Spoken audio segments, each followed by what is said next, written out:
Good evening all, it's 6 o'clock, so I will start tonight's Environment and Regeneration Scrutiny Committee on the 22nd of October.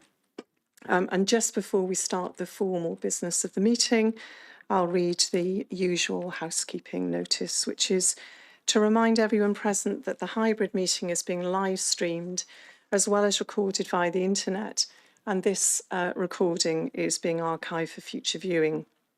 Could all participants please mute themselves when not speaking in order to avoid any background noise or feedback when other participants are speaking? If a participant wishes to speak, can they please raise their hand in person if sat in the chamber, or use the remote raise hand function?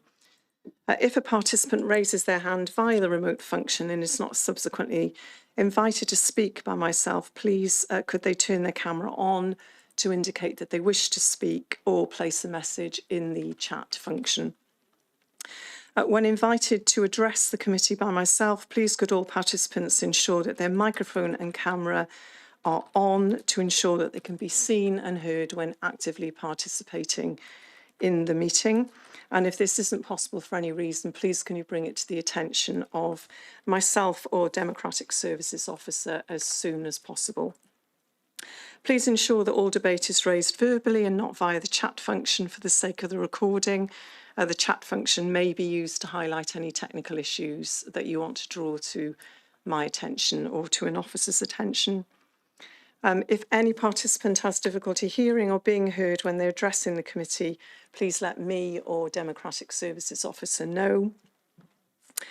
So, as I've already said, I welcome all committee and non-committee elected members, cabinet members, our officers, Vale residents, and also to anyone else who's watching the live meeting broadcast. Moving straight into the agenda and beginning with apologies. Do we have any apologies for absence, please? Yeah, we have one so far, Chair, from Councillor William. Thank you very much. Anything from anyone else? No. Okay, thank you. So now we move on to the minutes of the previous meeting from the 17th of September 2024. Are members happy with those minutes? And if so, can I have a proposer, please? Councillor Hooper, happy to propose, thank you. And Councillor Iannucci Williams? Happy to second. Thank you very much. And now we move on to declarations of interest. Are there any declarations of interest, please? Councillor Ernest. Thank you, Chairman. Yes, I'd like to declare a non-pecuniary interest in respect of item 7, draft tree strategy. The reason being I'm a member of one of the contributors to the consultation. I'm not sure whether or not that debars me completely or whether having a non-pecuniary interest means I can declare and speak if needs be. Have you sought dispensation in relation to that item, Councillor? No, Chairman, I haven't, no. In that case, I'll just take advice from the officers.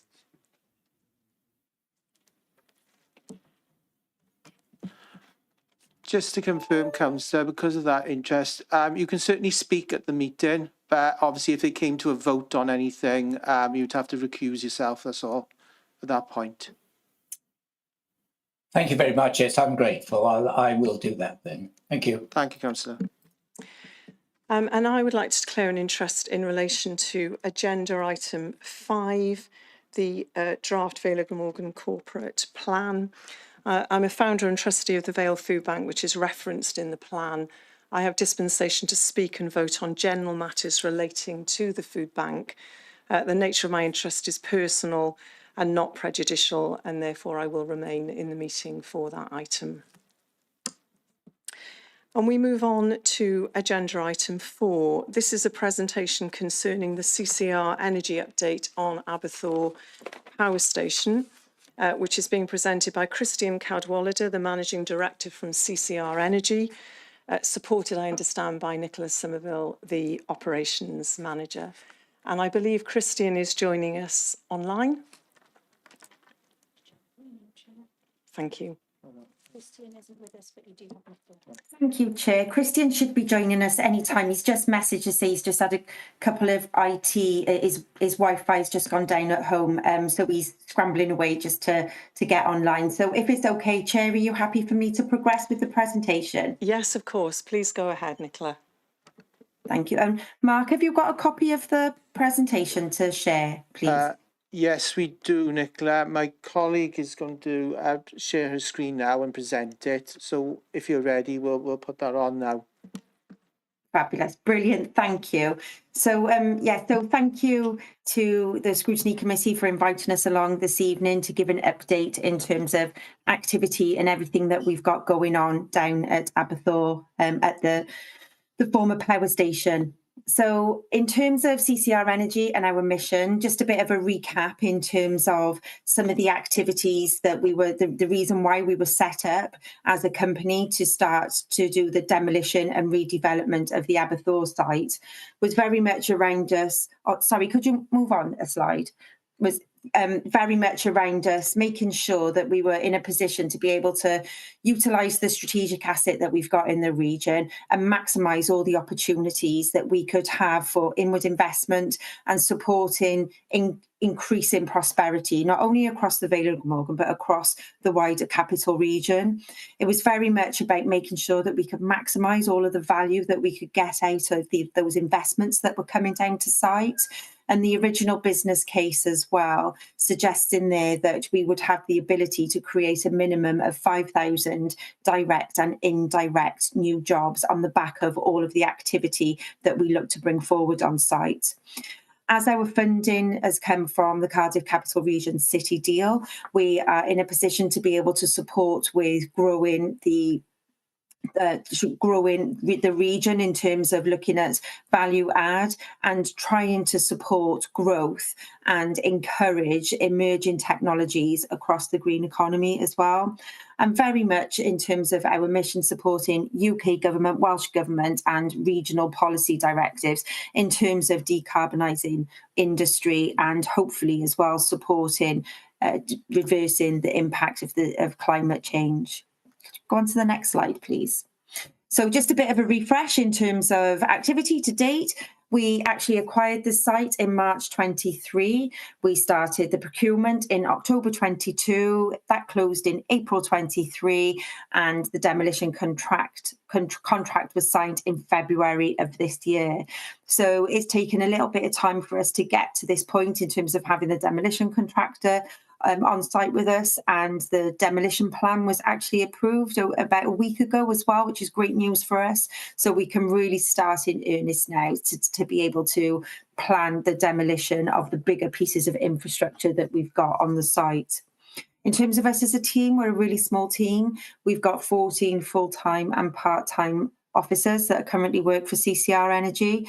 7 of us are full-time and the rest then are part-time.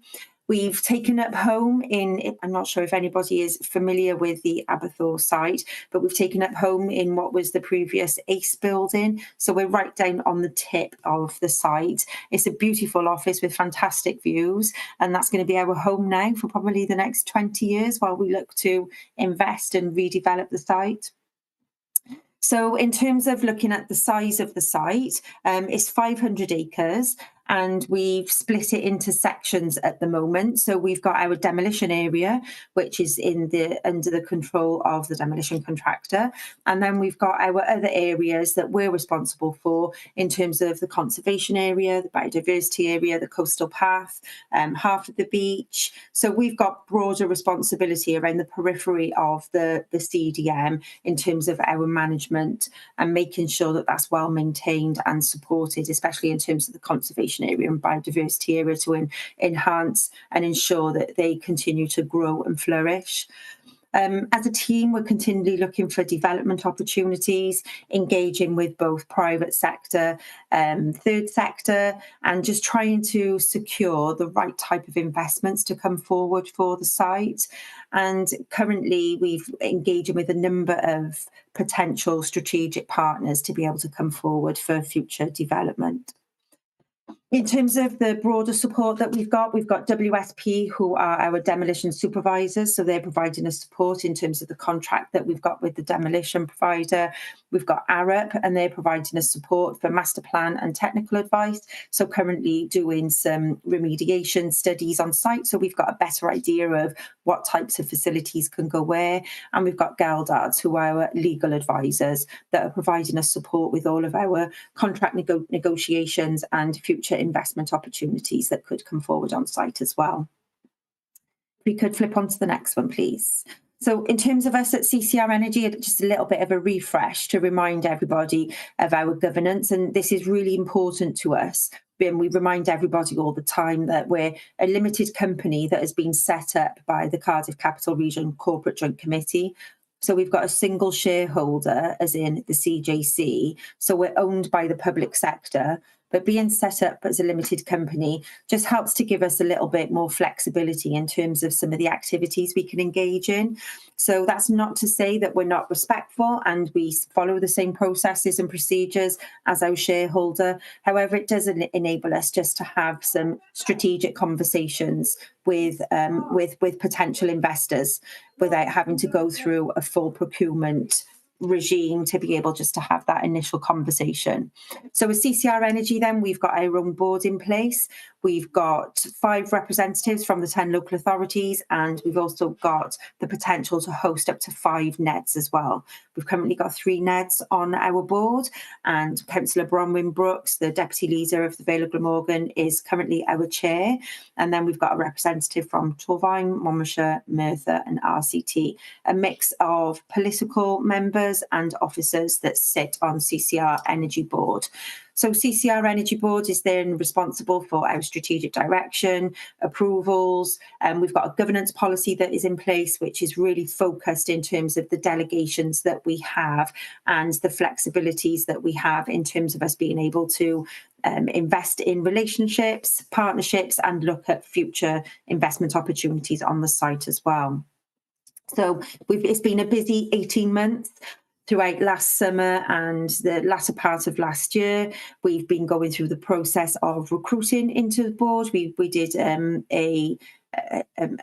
open vacancy. We advertised for our NEDs, and we had it was around about 90 CVs that came forward, which was great for us. But we realised that there were skill sets that we needed across various parts of the journey that we're going to be on. So the NEDs that we've got providing us support on the board at the moment are right for us in this point in time. And I think that over the next 12 to 18 months now, that will change as we look at various types of opportunities to come forward on site. So in terms of our governance, we develop our business plan. That goes to the CJC for approval. And as long as all of our activity is in that business plan, that then it comes back down to our CCR Energy Board, and then they've got that responsibility to deliver all of those objectives within that business plan. Could we move on to the next slide, please? So in terms of the actual site itself, and I'm sure everybody's familiar with the area, we own just over 500 acres, and we could potentially have up to 300 developable acres on site. Great location in terms of in terms of being strategically located in South East Wales. We've got the airport, we've got various ports, we've got Brotatham, we've got the M4. So we've got various connections in and around in terms of us as a bigger strategic area. We've also got an operational railhead that comes into site, and we're looking at how we can maximise that in terms of investment and using it as a leverage for people to come to site and businesses to come to site. How we could potentially use that to be able to bring goods and materials in, but also to be able to remove goods and materials off site. So in terms of future import and export, and looking at how the Aberthor could support future industries with their transport and logistics, I think this is an amazing asset for us to have. We've got 2 substations on site. So we've got the 275 and the 132. So these are currently owned and managed by National Grid. And there are plans in place for National Grid to merge the two substations into one and to potentially relocate them on the site as well. So we're currently working through what that means for us in terms of being able to really look at delivering our master plan, and also looking at what that means in terms of the critical infrastructure that those two substations play in terms of the energy network for South East Wales. We've got a fantastic opportunity in terms of our tidal range, and we would really like to explore the opportunity of using the tidal range to its advantage to be able to create some kind of energy. So whether that's through some type of lagoon, or whether we put some turbines into the seabed for us to be able to capture the energy that the tide brings in for us. We've got 80 million tonnes of pulverised fuel ash, which is the big mound that runs along the side of the site. And this was the byproduct of the coal being burnt over many, many years, and was all deposited in the ash mound. So it's currently a registered landfill site. So we're working alongside NRW to explore some opportunities in terms of how we could reuse or repurpose the ash. And one of the most popular reuses of the ash is to use the ash as a substitute for limestone in cement and concrete. And if there's opportunities for us to potentially work with Tarmac at the cement works or other businesses that engage in that type of technology and activity, then we potentially, if the ash is of the right quality and standard, that could be something that we would explore over coming years. Could you move on to the next slide, please? So in terms of us and our current business plan and what we've been doing, we've got our master plan. So we've got our first draft of our master plan, and we've put loads and loads of ideas into that in terms of what we could do for the site. And I'll come on to that in the next slide to give a little bit more information. We've been looking at a commercial strategy for the organisation. So as I mentioned earlier, we're owned by the public sector, but we're a limited company, and it's really important to us, actually it's critical to us, that we get our commercial strategy and our commercial offering right. We need to be making money, and we need to be seeking a return on all the activities that we engage with. So for us to have a robust commercial strategy in place is absolutely integral and important to all the activities that we undertake. We've been getting our operational structures set up. So as I mentioned earlier, we're up to 14 people in the team. We've had to get our IT services, HR services, all of those kind of back office services set up. So we're pretty much there now in terms of getting those operational structures in a position that enables everybody to be able to deliver their work. We've been looking at our delivery plan, so having a better idea, aligning that to the master plan in terms of timescales and when some of these various activities will be able to come forward. Stakeholder engagement is really important to us, that we keep the local community informed and updated. At the moment, we seem to be just telling the same story because we're very much going through this forming stage. We're working out what's right for the site. We need to get it right, so we're not going to be in a massive rush. We need to do a lot of due diligence, a lot of technical surveys. We need to go through a huge process to determine what are the right activities we will bring forward on site. So in terms of our stakeholder engagement, it has been a little bit of telling the same story for the past 12 months, but we're hoping that's going to change now coming up into the new year as we start to get a better idea in terms of what the art of the possible is and what we can bring forward on site. And most important of all, through all of our activities, a complete zero tolerance approach for health and safety. We've got a huge demolition zone, which is under our ownership in terms of the contract that we're managing. So health and safety is an absolute priority for everything, whether that's for the work that we're doing at CCR Energy on the land that we're currently responsible for, or any of the activity that takes place within the CDM boundary with the demolition contractor. Could I have the next slide, please? So what we've been doing at the moment is we've been looking at our master plan, and we've put all of these ideas into a big pot, and we're working through what's right for us, what could work for us, looking at the potential timescales, how much investment would be needed, and whether or not they're the right types of things that we should be looking for down at Aberthaw. So having a think about some solar, and yep, great, solar will work for us. We wouldn't want to flood the whole of the site with solar when we've got prime commercial developable space. So we see solar as a great asset in terms of an additional energy support function, sides of buildings, on the tops of buildings, and maybe using it across some temporary areas as we've got other pieces of activity taking place.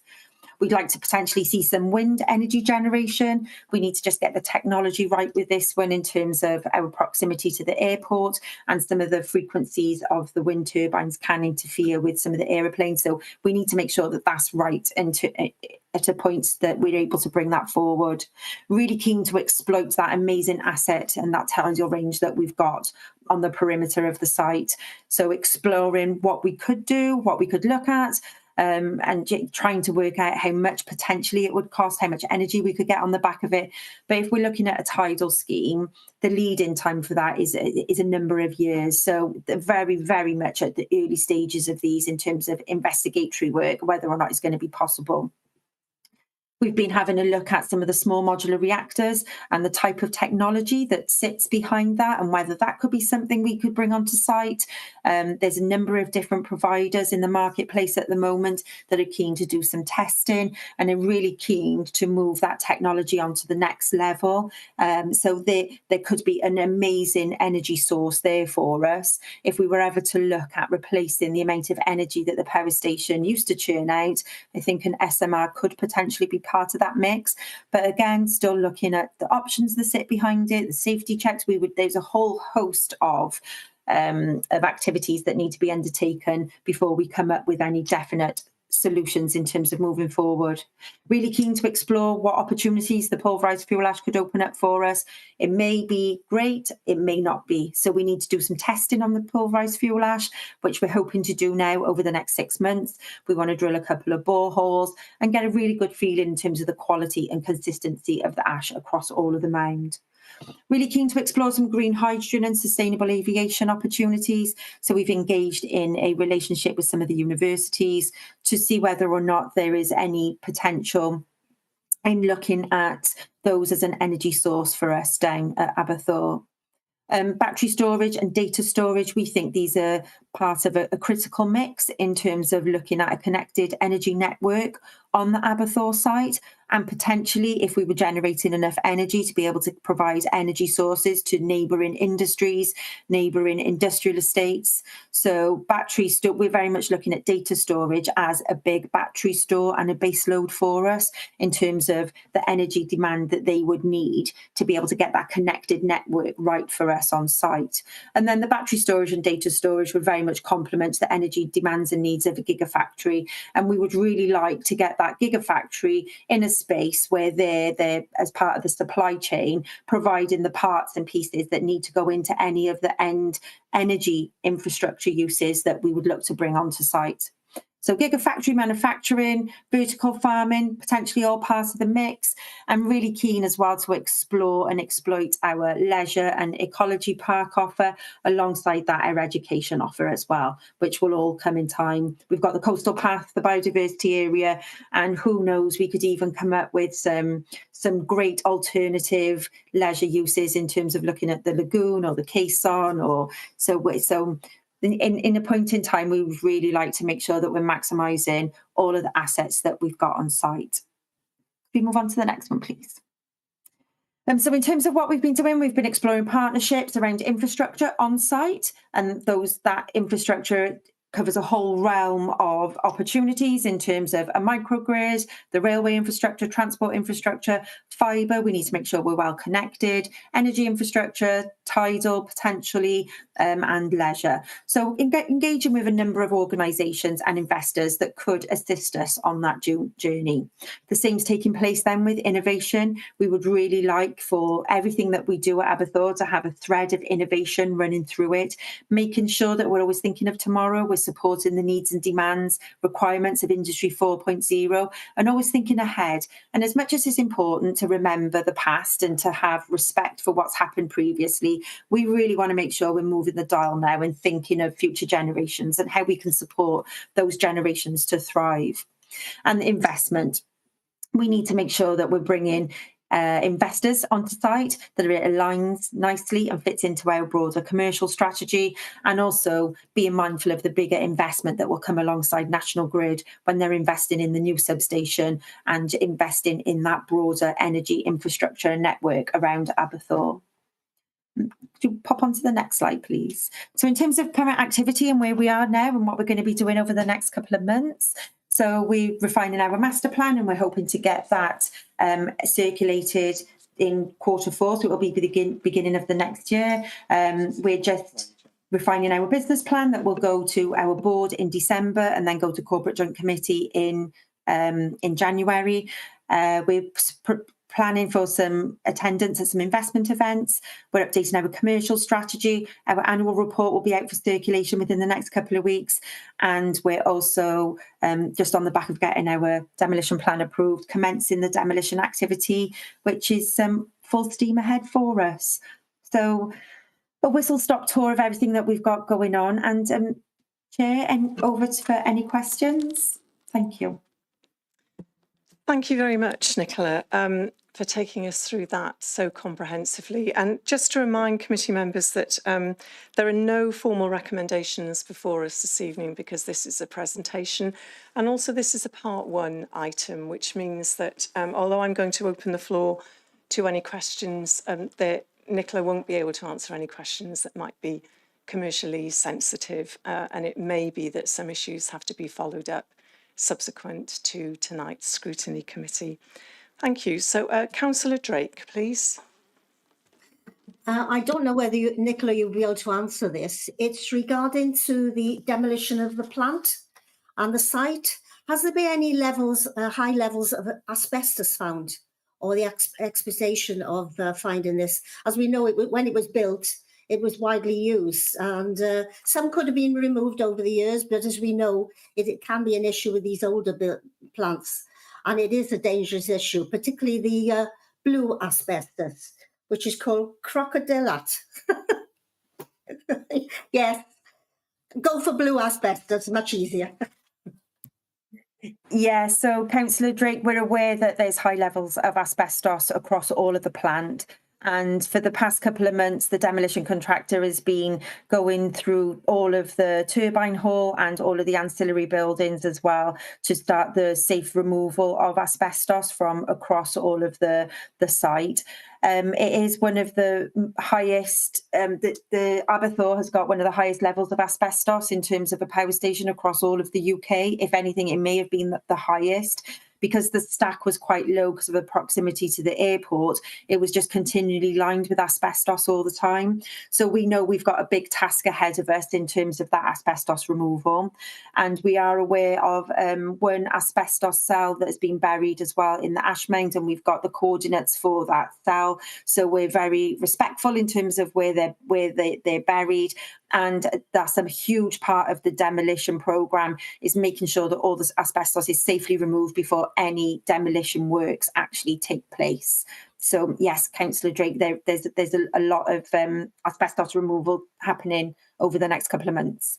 Yeah, thank you for that. It is a serious issue, isn't it? Yeah, and I hope everybody takes care. Thank you. Thank you, Councillor. Councillor Jane Norman, please. Thank you, Chair. Thank you, Nicola, for a fantastic report.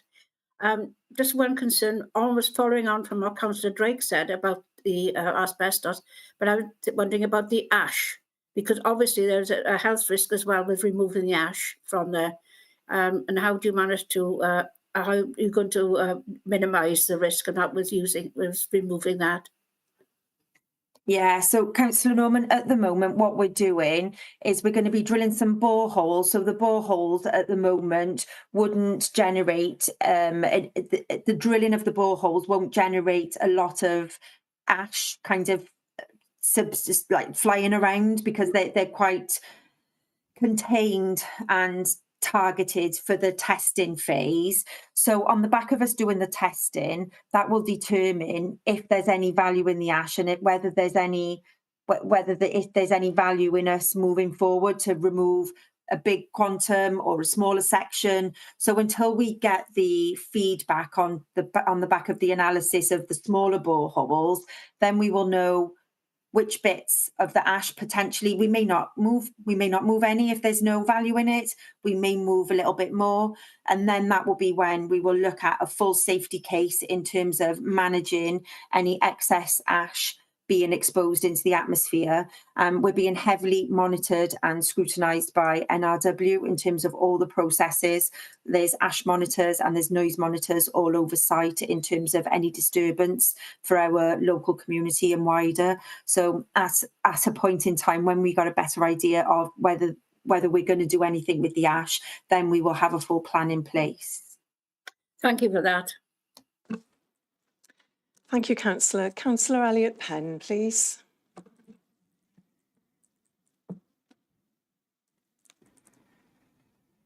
Are you able to join us, Councillor Penn?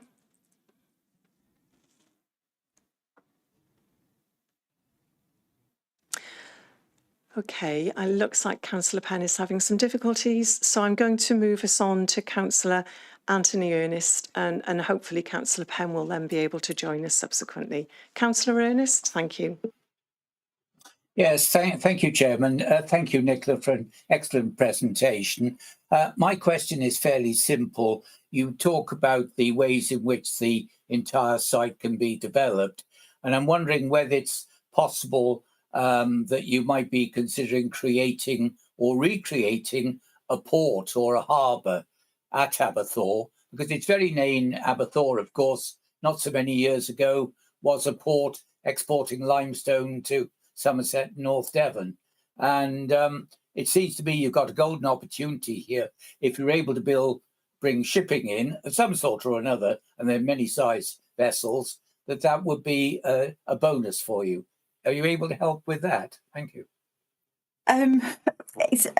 It's not something that we've considered at the moment, Councillor. However, I suppose never say never. If it's something that we could explore, I'm guessing that the costs would be significant. And when we're such close proximity to Barry Docks, Cardiff Docks, Neathport Talbot Docks, whether we would use those as our main kind of port status and then potentially use the railway infrastructure to get from port to port. Never say never, but at the moment it's not part of the mix. But who knows, if the money was to come from somewhere, we could be using the case on it for other purposes. Thank you very much then. Thank you, Nicola. Thank you, Chairman. Thank you, Councillor. And I believe Councillor Elliott-Penn, have you been able to rejoin us now?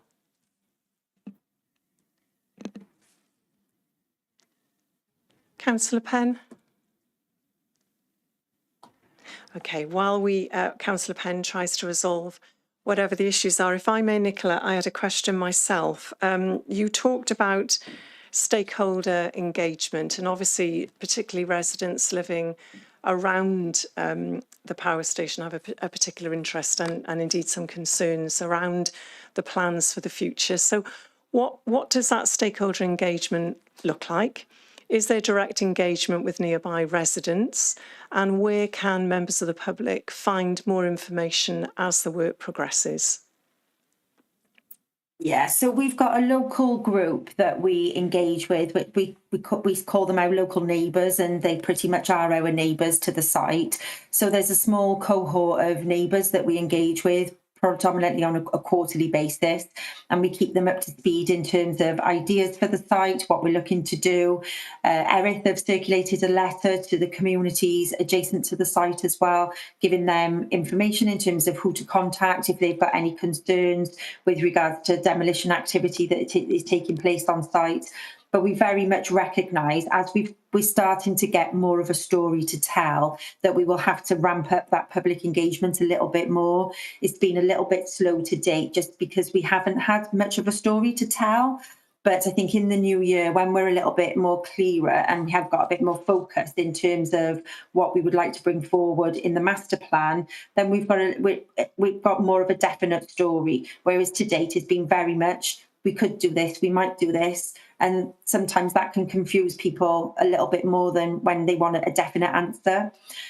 So in terms of that broader information, our website should be going live. We've been saying this for about 2 months now, any day now. But as soon as we've gone to launch our website, we've noticed a couple of little glitches. So we just want to get that right. But it will be, by the end of the month, our website will be going live, and we'll be putting regular updates in terms of what's going on the site, regular updates in terms of the company activity, and also we've got, in terms of that local community relationship, we've got some, I think I would like to say some key residents that engage with us regularly. We've got a great relationship with our local ward councillors as well that we send information out to. So there's always a point of access. If anybody's got any worries or concerns, we've had people come down to the site and have a cup of tea, and we're happy to have a chat to them. We can't always alleviate all of their concerns because at the moment we haven't got the answers, but we try to reassure people as much as possible that we will continue to engage and inform when we know more about the future plans. Thank you, Nicola.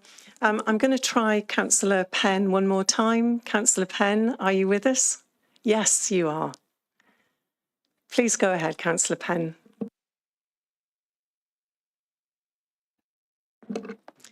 Councillor Penn, there's no audio.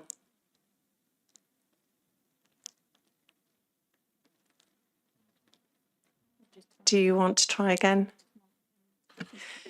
You might need to, sorry, I'll let the officer advise you. Sorry, Chair, thanks. Councillor Penn, just want to check, have you had your headphones in at all and pulled them out or anything like that? Right, okay, what you'll have to do then is close the browser window and just rejoin the meeting, via the link. Thank you. I'll take Councillor Hooper in the chamber. I believe, Councillor Hooper, you have a question, so we'll take your question while Councillor Penn rejoins. Thank you. Thank you, Chair, and thank you, Nick. I've got 3 questions, if you don't mind.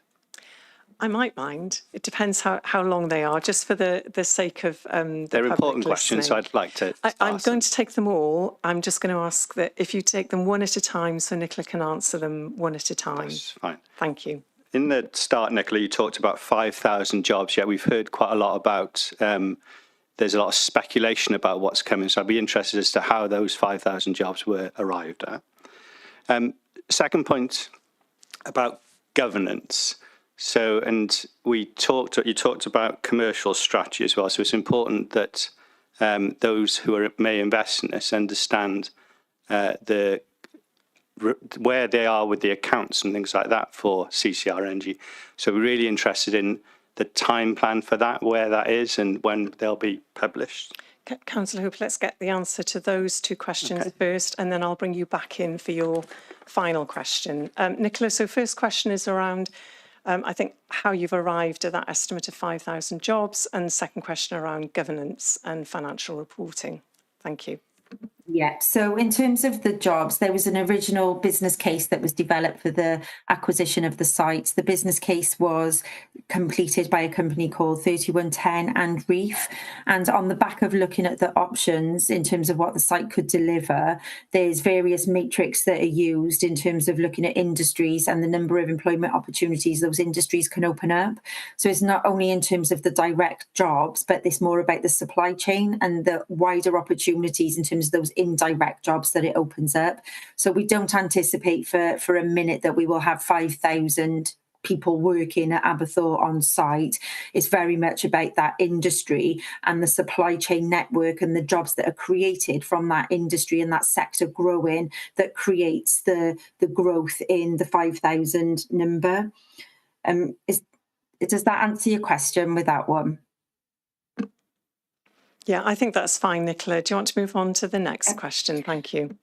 Yeah, and then in terms of governance, so in terms of financial reporting, we go, all of our financial reports go to our board, and then we do an annual update that goes up to CJC. We've got a relationship with the Corporate Joint Committee in terms of the facility that we've got with them for the acquisition and the initial activity on site. So we do regular financial updates to the CJC as well. And then in terms of our commercial strategy that we're bringing forward, that's very much at the ownership of our board in CCR Energy. Thank you, Nicola. Can I- Councillor Hooper, you want to come back on come that? back on that? If you also ask your third question. Particular point. Nicola, I'm interested in the timescale for the published accounts as well. So obviously a commercial investor they'll take your views, the direct views, but they'll also seek out the published accounts. So I'm interested in that timeline. And the last question, go on, deal with that, sorry. Yeah, so in accordance with Companies House, I think our accounts, Christian's on the call actually, I think they're going up now we go to CJC in October and they publish November. Christian? Christian, if you're on the call, are you able to join us to answer that? Christian, you'll need to press the request to speak button at the bottom of the screen. Great. There you Welcome, go. Christian. Thank you. I'm very sorry. Yes, all our accounts will be published they're audited externally, and they are published on Companies House in accordance with our limited company requirements. Thank you. And then Councillor Hooper, you had a final question. Yeah, I'm interested and a bit concerned. The small modular reactor point is one of the options. Clearly, this will be something that will concern residents. This is the first time we've heard about it. There was a notification that in the Llanby Valley, there were going to be potentially four modular reactors put into a existing substation point in Regeneration County Borough. But the provider of that has not got any operational facilities at all yet operational anywhere in a public setting. And yet they say they're going to launch it within 18 months. So I think there's a element of caution, and this is the sort of thing that we really need to have full sight of what the plans are, and concerns to it needs to be addressed clearly with people on a wider basis, because obviously these things don't operate 1 minute and close down the next. We're talking about a legacy for hundreds of years, potentially. So I'll be interested in where you are with that. Thank you. Not sure Yes, whether or not Councillor that's Hooper. Nicola or Christian who want to pick that up. Christian's coming in. Yeah, thank you, Christian. Chair, thank you. We've not hidden at all the fact that we're considering many types of energy production on site, and AMR SMR technology is certainly one of those. We will absolutely go through a full consultation process. There'll be the legislative process that we will go through, and we'll consult fully with all those around the site and indeed across the region. I absolutely hear the concerns. I'd rather not comment on what's happening in the other borough. However, absolutely hear your concerns, and I would give you the reassurance that it's a highly regulated area, and there's an extensive safety process to go through in order to start to even think about installing AMR or SMR technology, indeed, once the government approve it. Thank you for that. I'm going to see if Councillor Penn has resolved his audio issues. Councillor Penn, are you with us? And can we hear you? Can you hear me, Chair? Yes, we can. Please go ahead. Apologies, technical stupidity on my behalf. Thanks, Nicola. Couple of comment and a few questions. I think it's a real bonus having the rail link still in place. I mean, that opens up many more possibilities than if it didn't. So I think that's a real feather in the cap, because the capacity to bring goods in and out without disrupting local communities, because the roads to the they're not the best. So that, I mean, that's a feather in the cap for the site. Councillor Norman touched on points about the ash mound, so that she covered that with that. So there's the nature reserve next door. You've got Lees Lagoons, and you've got the River Thor, which still has a population of sea trout and European eels, which are both, endangered. So what mitigations to protect Lees lagoons and the river, because it runs right through the heart of the site, will be taken or could be taken? Yeah, thank you, Councillor Penn. We've been working alongside the countryside team, the conservation team within the Vale of Glamorgan.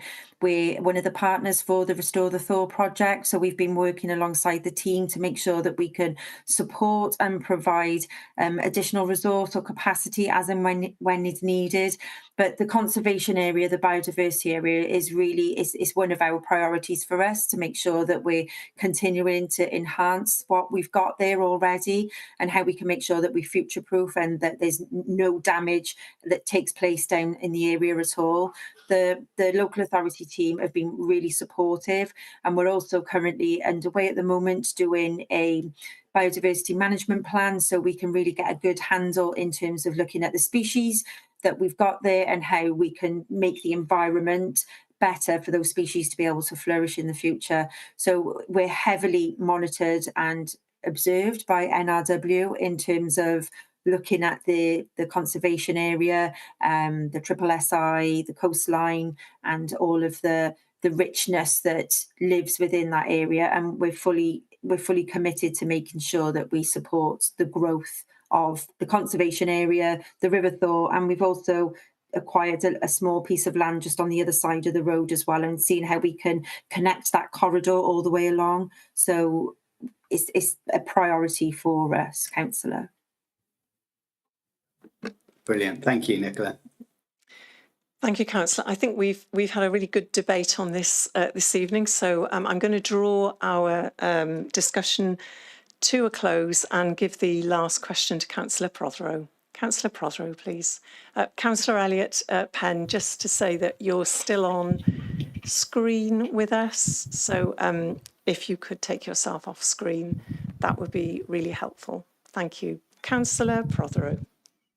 Oh, thank you. Thank you, Chair. Thank you, Nicola. Yes, excellent presentation, and what an exciting time and opportunity this is for us.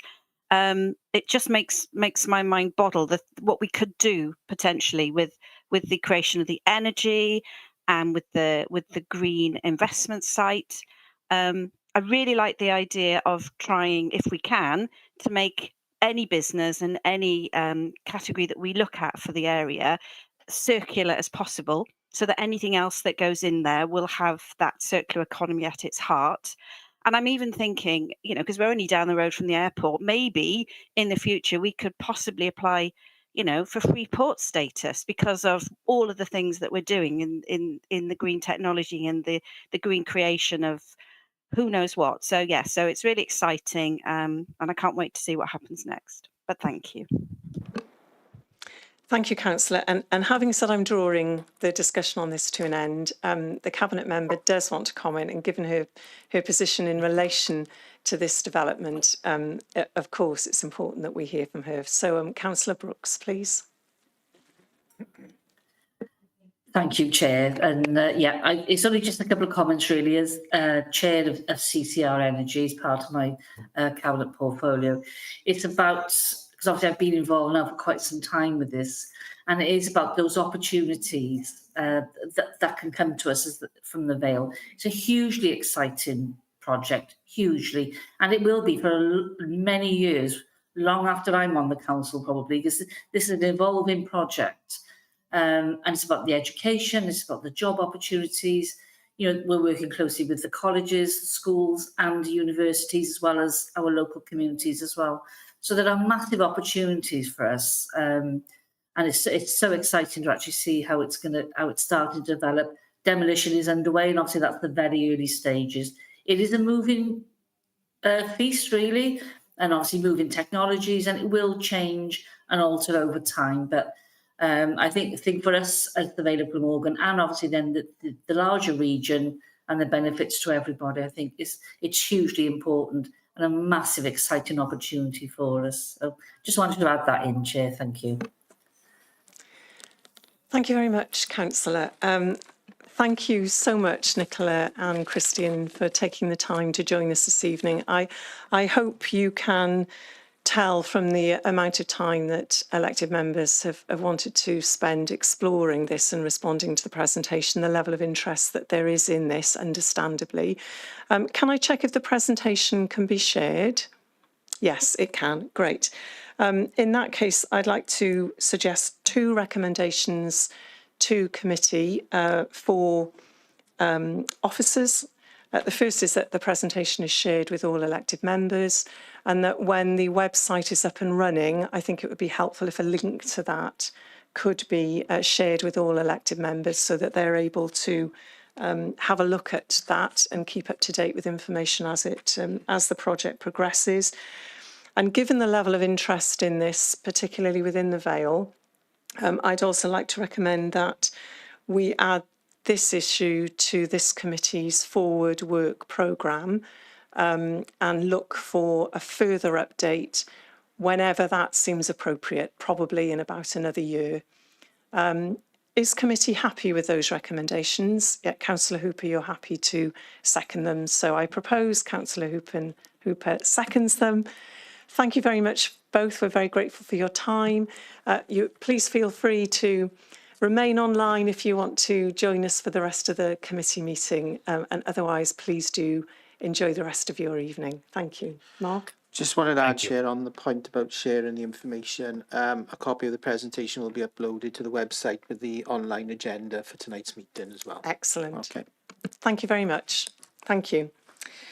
So we move on now to agenda item 5. This is a reference from Cabinet concerning the draft Vale of Glamorgan corporate plan 2025 to 2030. And just to remind committee, this is the council's key strategic document.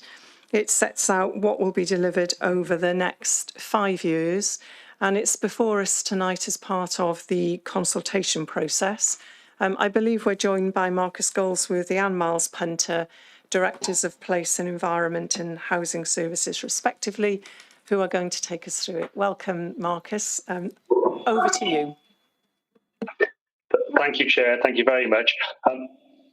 Obviously, we have the report and the recommendations in the report, but I think it'd probably be easier if I go through a presentation that has been prepared to explain where we are with the Council's draft corporate plan and what will be happening as we go forward. So I'm going to share my screen. I think we're set up to do that.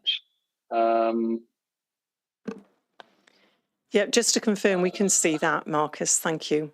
Oh, no, actually, it's saying waiting. You just need to select a source now, Marcus, okay? Here we are, that's coming up now. Do we have it? Yes. Yes, Marcus, Fantastic. yeah.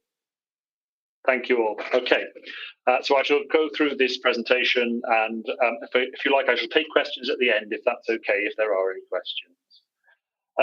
So the new corporate plan is to cover the period 2025 to 2030. It is around articulating how we will deliver our duties under the Wellbeing of Future Generations Act in that period, that 5-year period. It will set out 5 new wellbeing objectives as part of the plan. Those are our wellbeing objectives, I should add, and shows how we're responding to the findings of the Let's Talk resident survey and other consultations. It will provide a framework for planning our services over the next 5 years, how we change, improve and deliver. It sets out what residents and partners can expect and details key challenges going forward and highlights key cross-cutting themes across the council. It concludes a statement about working together, brings together actions relating to poverty, and most importantly, it will be audited, scrutinised and judged against the commitments in the plan. So the council will be audited, scrutinised and judged against the commitments in this plan. The structure of the plan, just to explain that, there will be a forward. It will explain what we're delivering for our communities, the facts, the figures, the achievements and the financial context against which we are delivering. It is a plan for the future, explaining that we've listened through our Let's Talk survey, identifying key challenges of the inequalities, poverty, climate change and nature emergency, and charting how we will change our work, reshaping placemaking, engagement, and partnership going forward. There is a commitment in there about working with others, as well as the 5 new wellbeing objectives, which will have 50 actions and outcomes associated with them. There is a specific section on tackling poverty and the integrated approach we will be developing, and there is a monitoring and evaluation section. And at the end, of course, there'll be appendices, including a glossary. These are the 5 new wellbeing objectives, which will form part of the plan, or what is proposed will form part of the plan. Creating great places to live, work and visit, which includes areas such as placemaking, planning system, regeneration, developing the economy, tourism, housing, leisure and cultural activities. We have respecting and celebrating the environment, which focuses on climate change, nature emergency, green spaces, active travel, transport, energy, waste, and other areas such as flooding, coast, food and pollution. There is giving everyone a good start in life, which is will focus on child poverty, schools, sport and play, training and skills, youth engagement, health issues, preventative services, and family support. There is supporting and protecting those who need us, which will focus on independence, safeguarding, looked after children, carers, homelessness, social housing and support, advice and information services, county of sanctuary, and working with the health and third sector. And finally, being the best council we can be, which will focus on customers, our workforce, maintaining financial stability, looking after our assets and making sure they're used for the best purposes, digital, procurement and involvement, and of course, equality access, Welsh language, social value and transformation. Our commitments to those working with us are set out in the plan. And in summary, when working with the council, in keeping with our values, open, together, proud and ambitious, organisations can expect us to be open, honest, giving chances to be involved in decisions and making sure voices are heard. Make sure they have enough time and different ways to share feedback on council plans. Clearly explain what is and isn't possible and why that is. Provide clear and simple information about grants, opportunities, with fair expectations and guidelines. Work with various organisations to solve problems and find opportunities. Listen to ideas, providing easy ways to get in touch and support communities in managing local services, and respect our diverse communities, aim for fairness and celebrate our culture. We have now some example actions which relate to the Environment and Regeneration Scrutiny Committee. If you have a look at these, we'll just quickly run through them.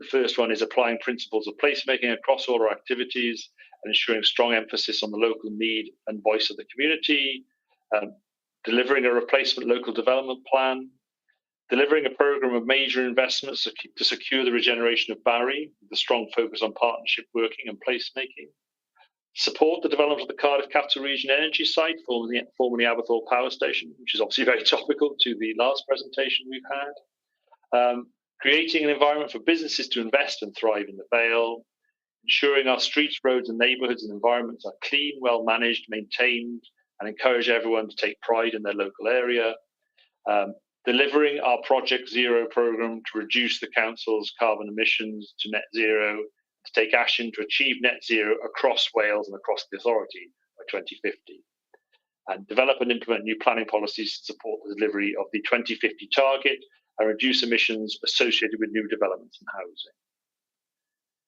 We have other targets here, including encouraging the use of ultra-low emissions vehicles through installing electric charging points and supporting the installation of charging points. Support change in the way people travel by increasing opportunities for active travel and timely local public transport services.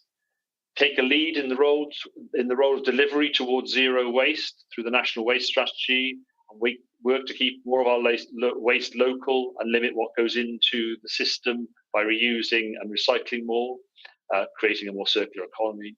Improving our green infrastructure, increasing biodiversity and how we connect with nature, investing in green technology where possible, including the use of green renewable energy and infrastructure to promote energy efficiency, protecting our communities, land and buildings from the impact of flooding, and working with regulators to minimise the pollution of the land, air and water, recognising the detrimental impact this has on and support stronger enforcement and remedial action from those organisations responsible for enforcement.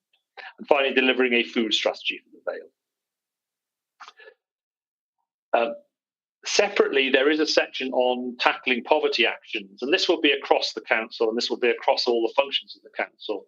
But just to give you an idea of the types of areas we will cover, it will cover areas like delivering an integrated programme of work to prevent and tackle poverty, with a particular focus on our most deprived communities, improving how services are provided to ensure all are able to access services and information is provided in a way that best meets their needs. Focus on families and children living in poverty and helping them increase their income, access to food, access to good housing, and to escape poverty through wraparound support, including services like the Flying Start model. Develop a wraparound advice and support services to prevent homelessness and provide housing options. Improve and increase the supply of good quality food. Good quality, accessible and affordable housing. Support a change in how people travel by increasing opportunities for active travel, making sure there are affordable and accessible ways for people to participate in leisure, play and sport, and cultural and heritage activities, and focus on families of children living in poverty and help them increase their income through access to food. I think we've already covered once, but that appears to be in there twice, so apologies about that. And develop and improve links between schools, colleges, universities and businesses to ensure people have the right skills to access good current and future employment opportunities. Monitoring our performance. As part of the plan, there will be an opportunity to reflect on feedback and consider different approaches. And we will have a direct link with our annual budget process, rationalised annual plans and closer links with the annual self-assessment process, so it's sharper and more integrated. Development of key measures for each objective, a streamlined and timely performance reports, a greater focus on outcomes, and more themed reports similar to cost of living and Project Zero progress reports. Now, importantly, we have the timetable. So on the 10th of October, Cabinet approved the draft plan for consultation. The actual consultation was launched on the 14th of October, and this obviously is part of that consultation process. The consultation process will close on the 8th of December. So it will, as I said, started on the 14th of October, closes on the 8th of December, which is almost 8 weeks. Between December and January, the plan will be revised and considered post-consultation. So comments that are received will be considered and taken into account. On the 19th of January, the Corporate Performance and Resources Scrutiny Committee will consider the outcome of the consultation and revised plan. And then on the 20th of February, Cabinet will consider the revised plan and the consultation outcomes. And then the 3rd of March, the plan will be reported to Council to be approved and agreed. And then 1st of April, the plan will be published. The consultation launch has been communicated via emails to key partners and promoted by our communications team. There's an online survey with hard copies in libraries and other venues. There are 4 face-to-face drop-in sessions, a separate stakeholder engagement event, a focus session with third sector and stakeholders on the relationship statement. There's a focus session with partners and stakeholders on tackling poverty and young people via the youth service. The 50+ forum will be involved through its AGM, and 7 committee meetings, including the voluntary sector and elected member briefings. The Equality Consultative Forum and Engagement Champions Network will also be involved, and there will be staff engagement, including through diverse and GLAM networks and the trade unions.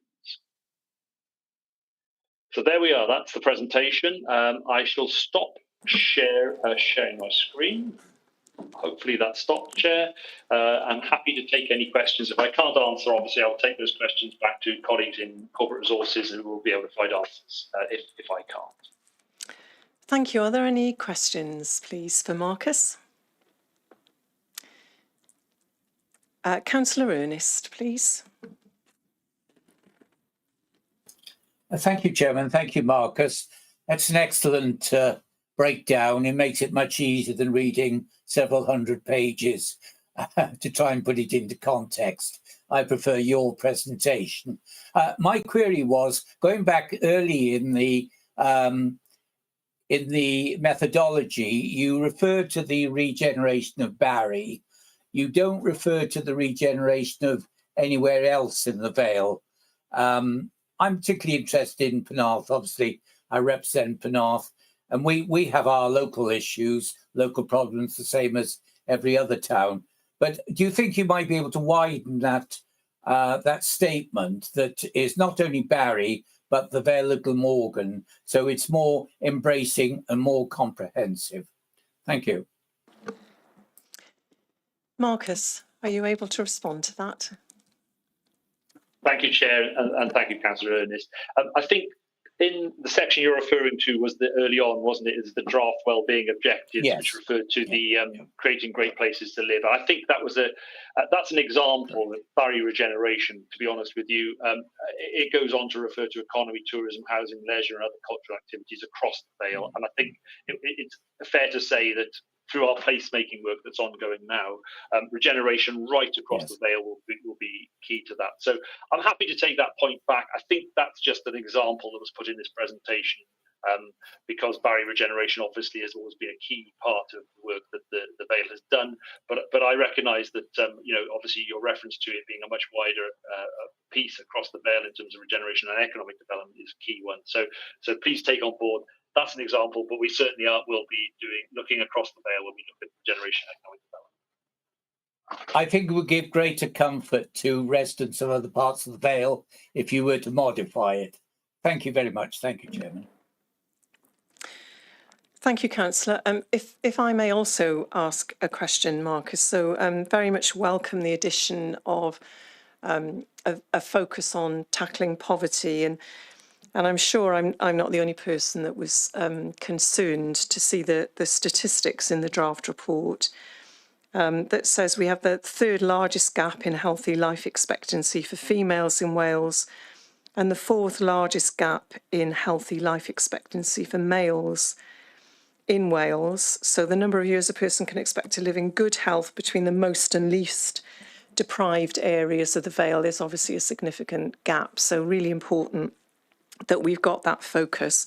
The draft report says that key measures will be developed during the consultation period in relation to this area of work. What will that look like specifically in terms of tackling poverty?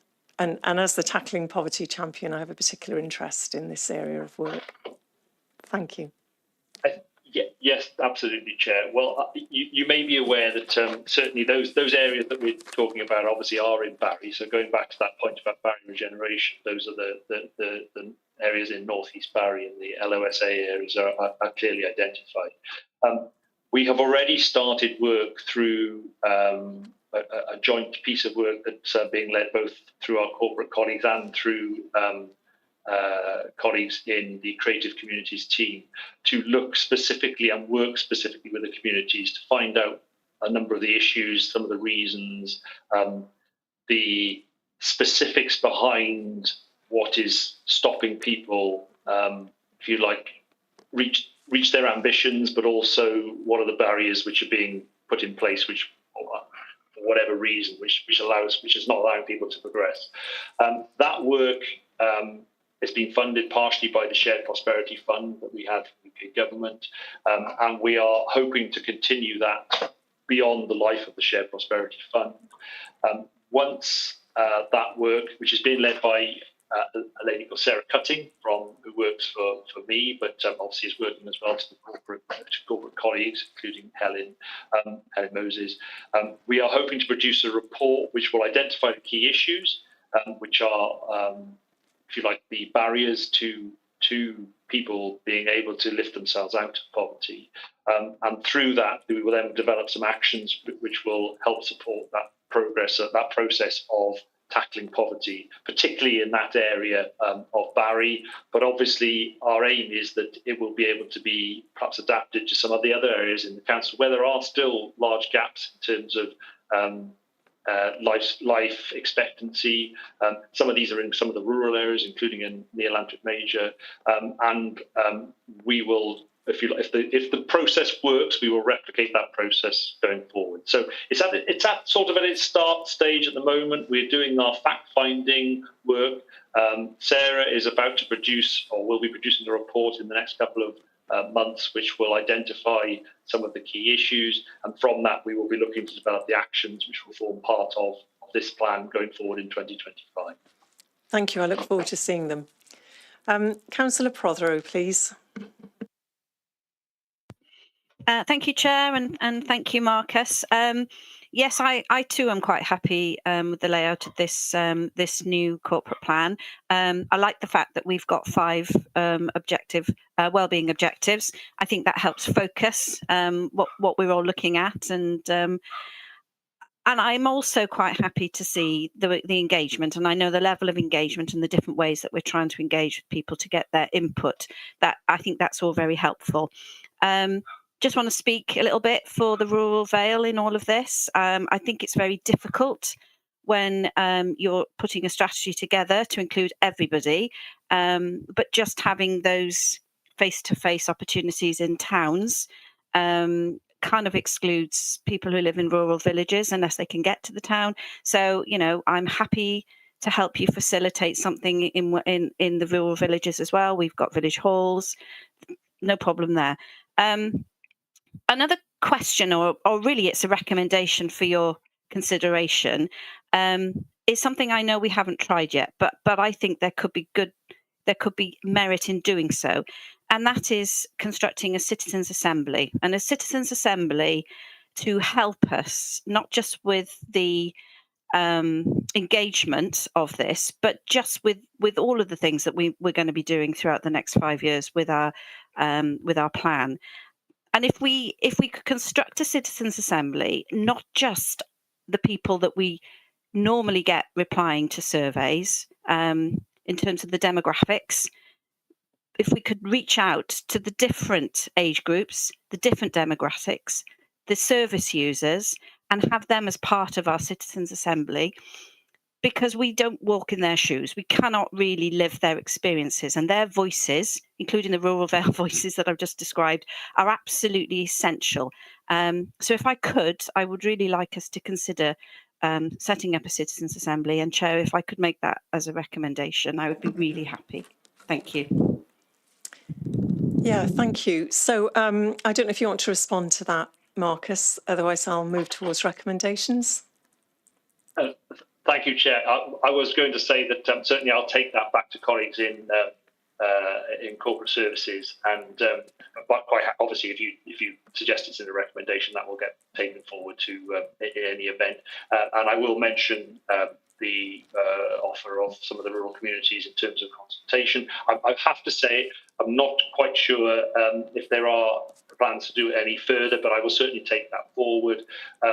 And from my just from my personal perspective, in terms of some of the placemaking work, which obviously is under my remit, if you like, but obviously a key part of the corporate plan going forward, it's very much our intention that once the towns are covered by the initial placemaking work, that the links from the rural communities through to that are not forgotten about and are developed. So certainly from the point of view of placemaking, it won't just stop at the towns. There will be work that goes beyond that to look at the links from our rural communities into our towns, and how those communities do use the towns and how it's easier for them to access facilities, including in the towns, but obviously wider facilities too. So just to give that assurance.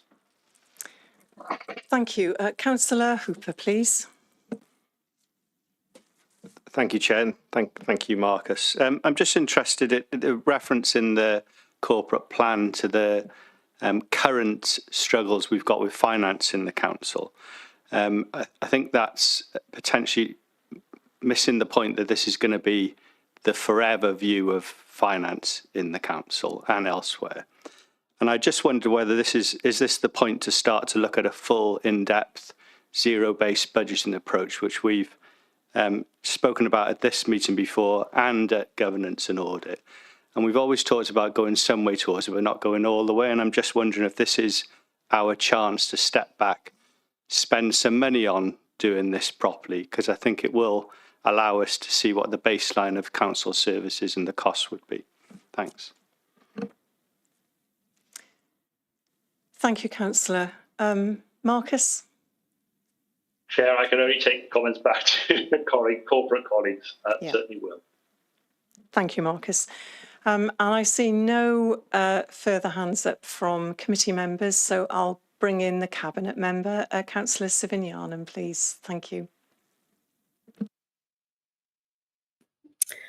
Thank you, Chair. I know this isn't my report, but I just wanted to pick up the point on citizens' assemblies that Councillor Prothero raised, just with my portfolio with participation. That is certainly something we've discussed sort of in the round in terms of making engagement more meaningful. So, thank you for Councillor Prothero for raising that here specifically. And I just wanted to assure her that, in terms of looking at how we engage better, that's kind of one of the ways we're looking at currently in terms of having focus groups specifically on specific areas. So that's all I wanted to say, Chair. So thank you for your indulgence. You're always welcome. Thank you very much. I don't see any hands from anyone else, so I'm just going to move to some of the recommendations that I've picked up from that discussion. I think all the recommendations are for officers' consideration. First of all, that consideration be given to engaging with local councillors about a consultation event in the rural Vale. And I would also add to that, although I think from what you were saying, Marcus, this is probably in hand. I would add to that, and people with lived experience of poverty, and in the same way as Councillor Prothero has offered to support the facilitation of that, I would be very happy to support the facilitation of an engagement event with people with lived experience of poverty. Are committee members happy to approve that recommendation? Councillor Norman?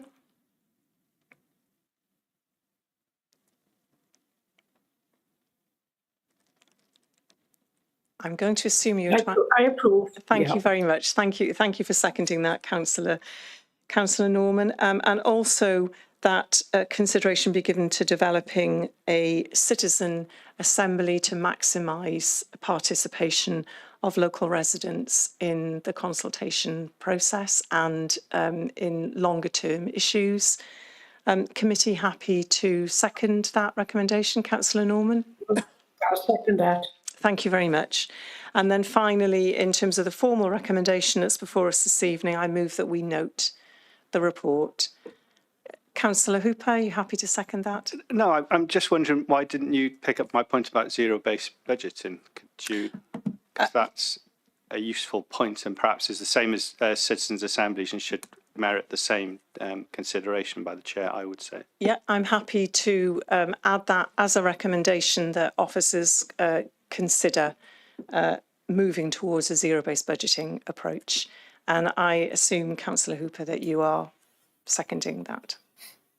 Yes, thank you. Councillor Ernest, did you mean to join us? Otherwise, I'm going to draw this debate to a close on this item. Yes, Chairman, just make sure that you include the points that I made in my modest contribution to the debate. I'm fully in support of all the other points being made this evening, but I think the committee should endorse that we were looking not only regeneration of Barry, but the wider area, the other towns, as well as the rural communities. If that can be included, I'd be most grateful. Yes, forgive me for missing that. I think that was because the officer had already given assurance that that approach is being taken, but I'm very happy to take that as, again, a formal recommendation to officers. I move that recommendation and assume that you are seconding it, Councillor Ernest. Yes, that's correct, Chairman. Thank you. Thank you.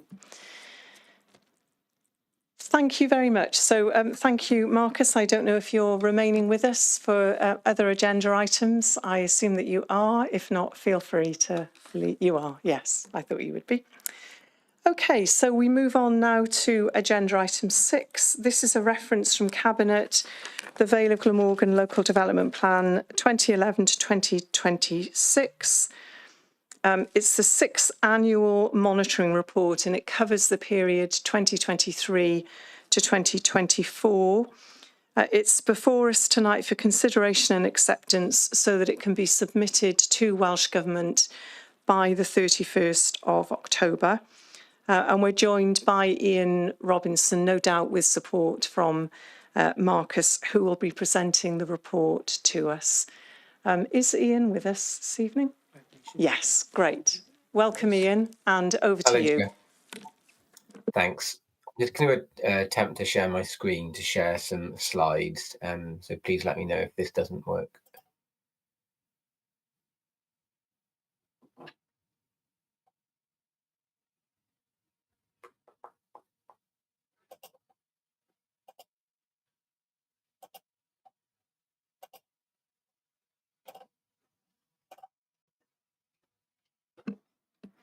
Yes, we can see that, Ian. Thank you.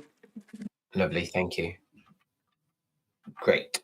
Okay. Can I just check you can hear me okay? Because when I joined the meeting at the start. Yes, we can hear you, Ian.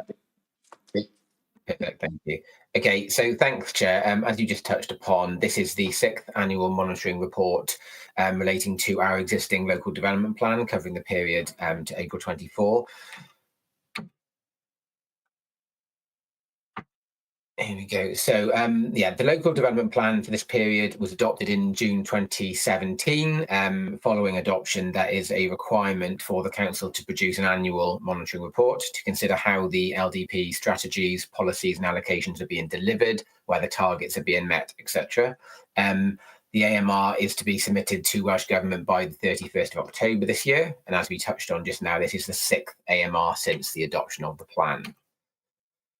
So I was just intending to run through a few of the kind of key targets, key actions from the last year, and then you know, the AMR contains a significant number of targets, significant number of figures, particularly in relation to housing. But I've just drawn out a few here. It's key to note that the vast majority of the targets in the plan are being met, which is really positive and points towards the plan delivering on its strategy and delivering on its aims and objectives. There are a couple of areas where projections aren't being met. One of those relates to housing delivery. So the main two monitoring targets relating to housing delivery are the number of dwellings being built, and the other one relates to the proportion of approved dwellings being dwellings on allocated sites within the plan.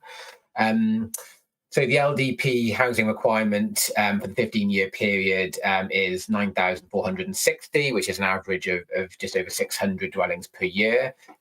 Completions were high in the years following adoption, but notably since the pandemic, and also very likely a consequence of kind of market conditions relating to kind of wider finances in the UK, and the war in Ukraine, etc. The annual build rate has been lower in the last few years.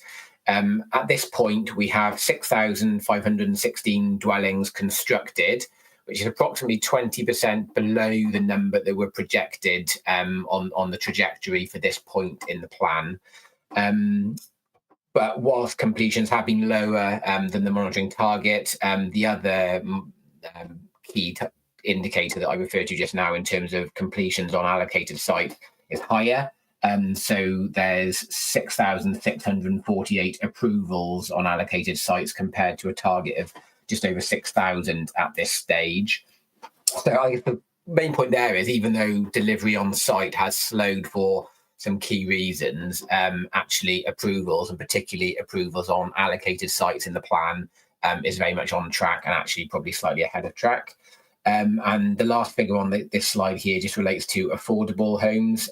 So we're slightly below the delivery on affordable homes, but the percentage below target for affordable homes is smaller than for the dwellings as a whole. So next, just in terms of employment and retail, the other key target which we are below, that's kind of flagged in the Cabinet report that this is a reference to, is on employment land. So since adoption of the plan, there's been just under 100 hectares of land approved to employment, which is some way below the monitoring target of 251 hectares. Again, we consider it reflective of current economic conditions over the last few years. It's worth noting in relation to this bullet point that the employment site and the employment application at Model Farm is currently within the appeal process. So if that appeal were allowed, that would provide a large extra chunk on top of that in the region of 40 hectares, I believe. So that would kind of narrow that gap.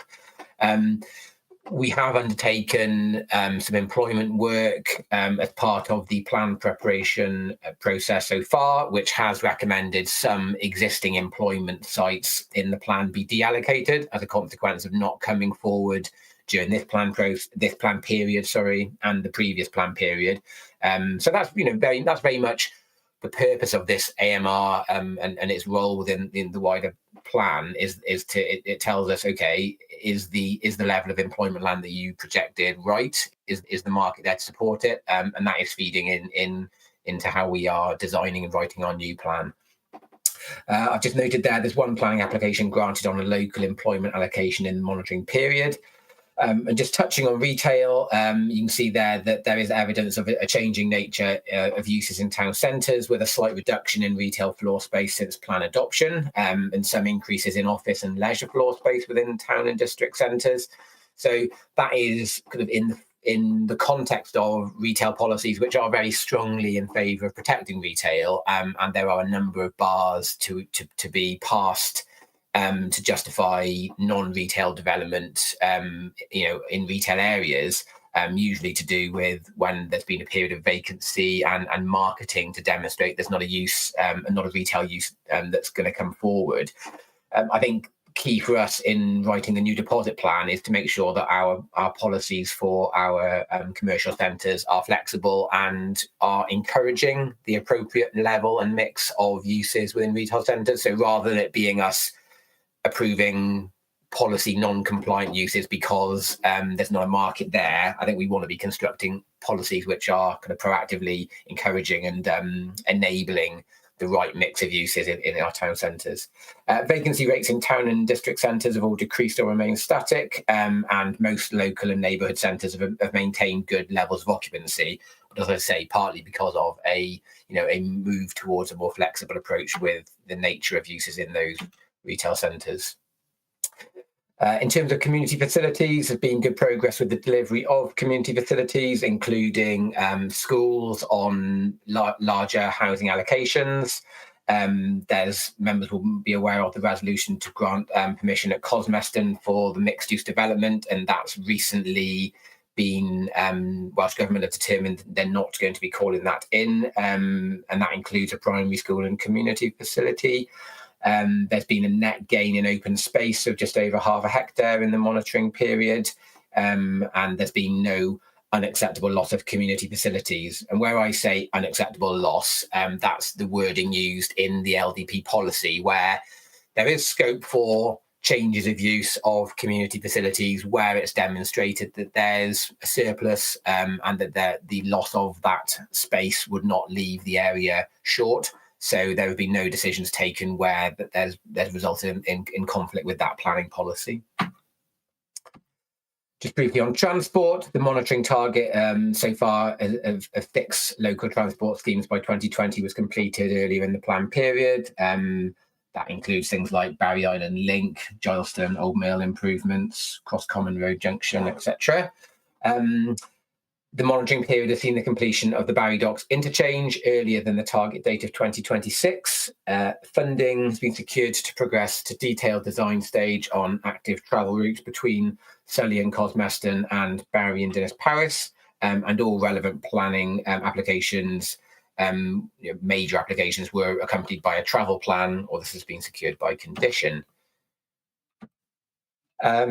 Natural and built environment, we have key markers which indicate whether we have been approving planning applications against the advice of NRW or CADU, and the planning system doesn't categorically rule out granting permission against the advice of NRW or CADU, because every application is a balancing act of considering all material considerations.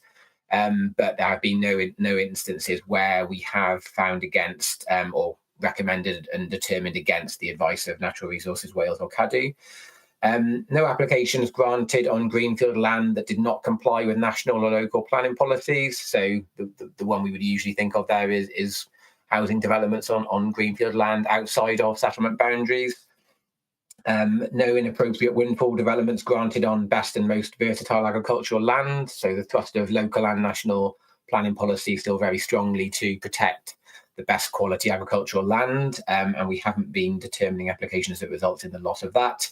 And similarly, no developments approved contrary to planning policy in respect of flood risk.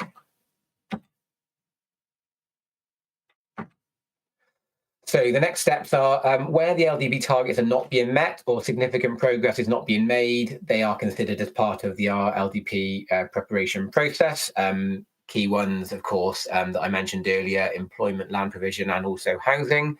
If Scrutiny Committee resolves to accept the AMR, it will be submitted to Welsh Government by the deadline of the 31st of October. So just to flag in the context of that bullet point that this really is a reporting of a statement of fact. It's what has happened over the last year. It's not a recommendation that relates to whether we should or shouldn't do something within the next plan. It really is just about reporting to Welsh Government what has happened. And I've just included here the recommendations that went on the report to Cabinet, which covers Cabinet's consideration and endorsement of the AMR, it being reported here tonight for Scrutiny's consideration. And that IB granted in consultation with the Cabinet member the ability to make any typographical or other minor changes. Just on that last one, I would just flag to members that the AMR does contain a figure of 26% in a few locations within the report, with reference to the percentage below the projected housing completions that we actually at. It's actually just about 20%, so it's actually a slightly brighter picture than painted in the report, but I just wanted to flag that there is that minor error that I'm aware of. And that's it for the slides, so happy to take any questions, Chair. Thanks. Thank you very much, Ian, for taking us through that. Are there any questions or comments? Catherine Iannucci-Williams, please. Thank you, Councillor. Thanks, Chair. I noticed, Ian, on the report, and I know it says that this isn't in the direct control of the council. Obviously, we've got the commitment from TFW to improve the number of services on the Valleys line, but it's vague in terms of when that was by. So I was just wondering, have there been any developments on when they hope to increase the number of trains? And also, I know it's not in our control, but what are we doing to make sure that that does appear? Thanks. I'm afraid I can't answer that if you know. I'm happy to look into that for you and to come back to you. I mean, in terms of what we can do, we can keep up the pressure as best we can in our conversations with TFW. I think our proposals within the strategy and forthcoming within the deposit plan for areas served by rail and areas currently not served by rail are clear. TFW are aware of what our priorities are and the benefits regionally that we see to those plans. So I think, yeah, our job is to make sure that we are flagging that as loudly and clearly as possible, and we continue to do that. But I'm happy to come back to you on the on that timing point following the meeting. Thank you. Thank you very much, Ian. I suspect that update would be of interest to all committee members. So when you have more information, if that could be shared with all committee, that would be really helpful. Thank you. Councillor Ernest, please.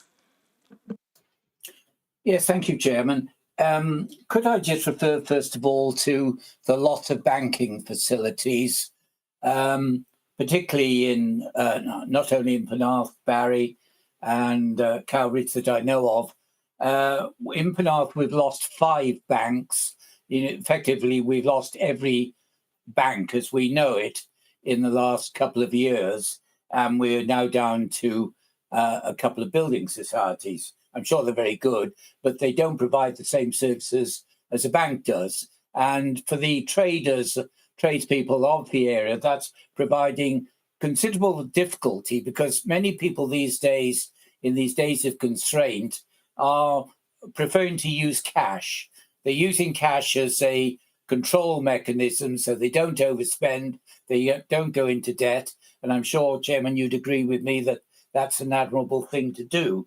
But I think we should have, and I'm not aware that it's in there, but happy to be corrected, that the fact that the loss of the banks in the towns and the failure of the organisation to provide a banking hub, at least in each of our major towns, is regrettable. And maybe that's something that Ian would be prepared to write in. He refers to loss of community facilities as well. That's a very wide-ranging statement. I think I would count a bank as a community facility, because it's something that actually, people use. They get both pleasure and apart from advice, it's a socially acceptable part of our town centres. Can I move on the point that Councillor Catherine touched on, coincidentally, and that's trains. And I'm concerned, Chairman, that for years and years we've talked about trying to provide an additional replacement station back at what used to be called Penarth Dock and is these days called Penarth Marina, so that there's a link between the Penarth branch line, which, as you know, Chairman, is a dead-end line, and the Cogan to Barry and Vale of Glamorgan line, which is so essential for people who want to get down to civic offices or indeed enjoy the rural Vale. We've talked for years about an additional station at Penarth Marina. Nothing has been done. The services to Cardiff at the moment, Chairman, are absolutely appalling.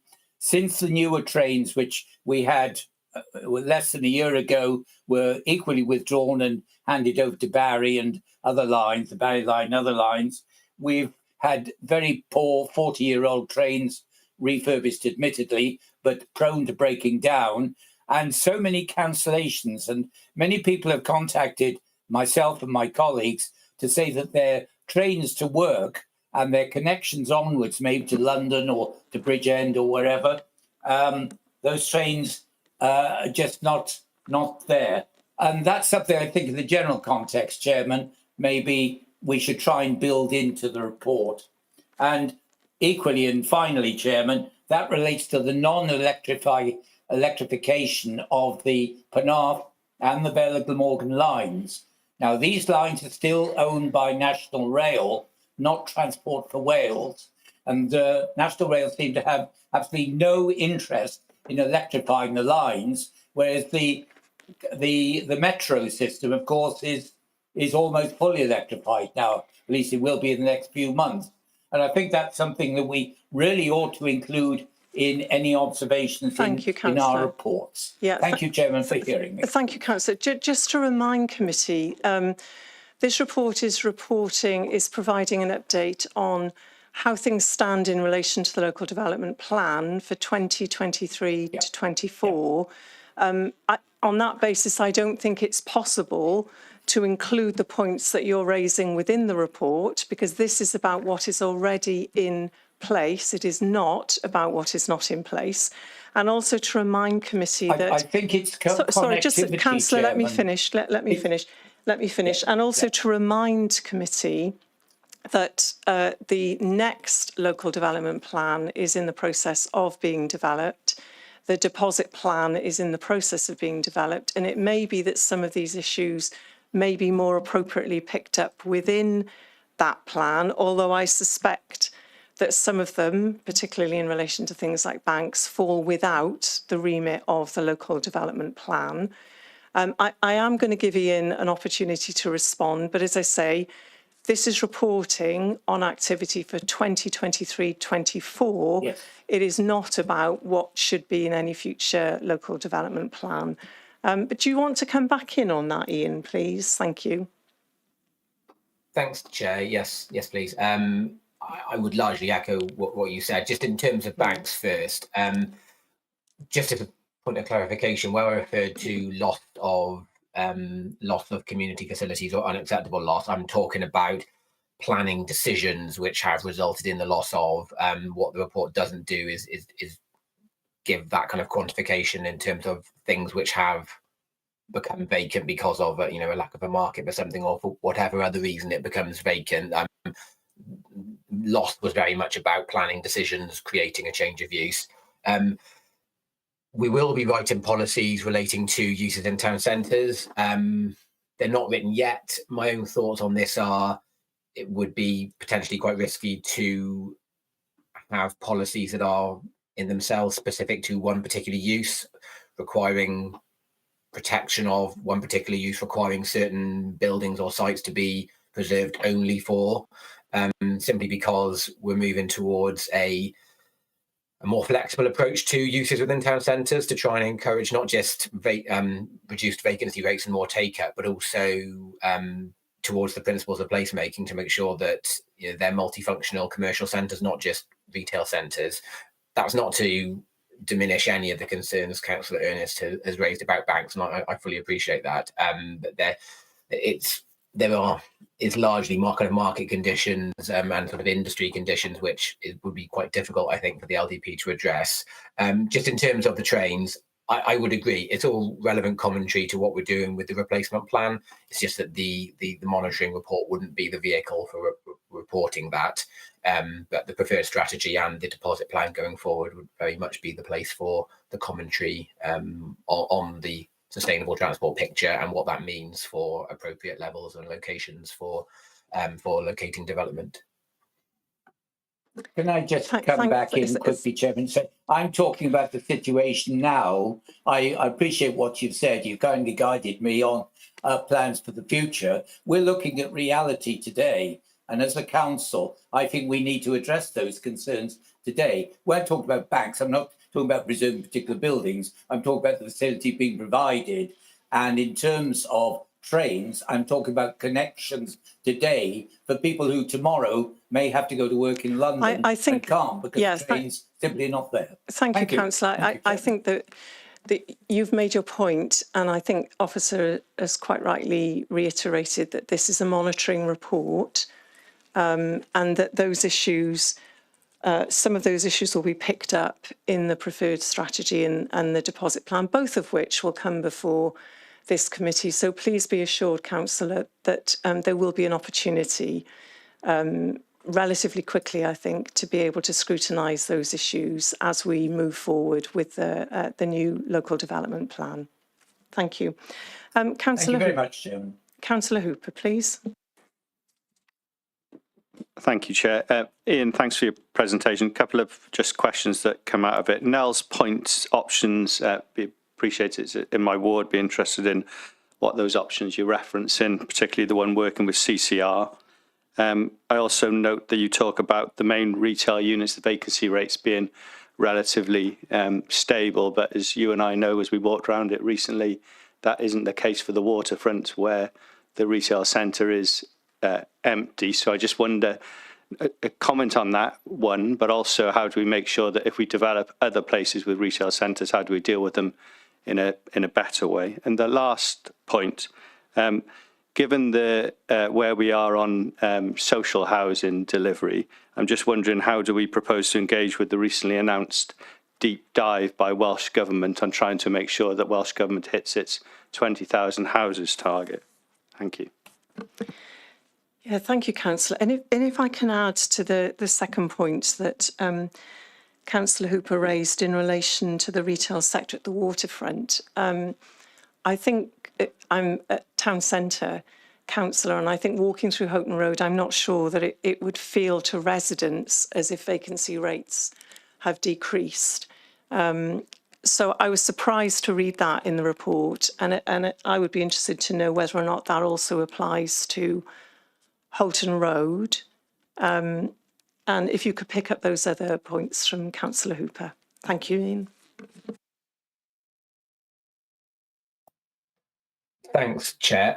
Councillor Hooper, sorry, I'm not quite sure I'm clear on your first query regarding Nels Point. Could you repeat or amplify that, please? So in the report that accompanies the report, 2.24, under tourism, it said the council continues to work on the options for Nels Point, including with the Cardiff City region, but there's no further detail on it. And given it's an area that, so Marcus seems to, I think Marcus knows. Marcus, do come in. Thank you. Thank you, Chair. Yes, so the Nels Point site has been marketed with Cardiff Capital Region at various events where they have looked at promoting hotel and leisure sites, and it continues to be promoted via that route. We are doing a separate piece of placemaking work for the island, which will reconsider the Nels Point site, but not from the point of view of changing anything, but just to consider how we can best promote that site. As most councillors know, we still consider it as a site that's very suitable for hotel development going forward, and that would fit really well with the intention to try and increase the number of stays and staying visitors in Barry and the coastal communities themselves. So we continue to promote the site through the Cardiff Capital Region's marketing and various attendance at events, but we are looking at how we can, if you like, develop that promotion going forward. It is currently in the LDP and is referred to there, and the monitoring report refers to the work that's gone on previously around that. It's unlikely that will change in the new plan, but obviously the placemaking work that we're currently doing will pick up on that. Did you want to add anything to that, Ian? I was not on that, but I'm happy to respond to Councillor Hooper's other points. Thank you very much.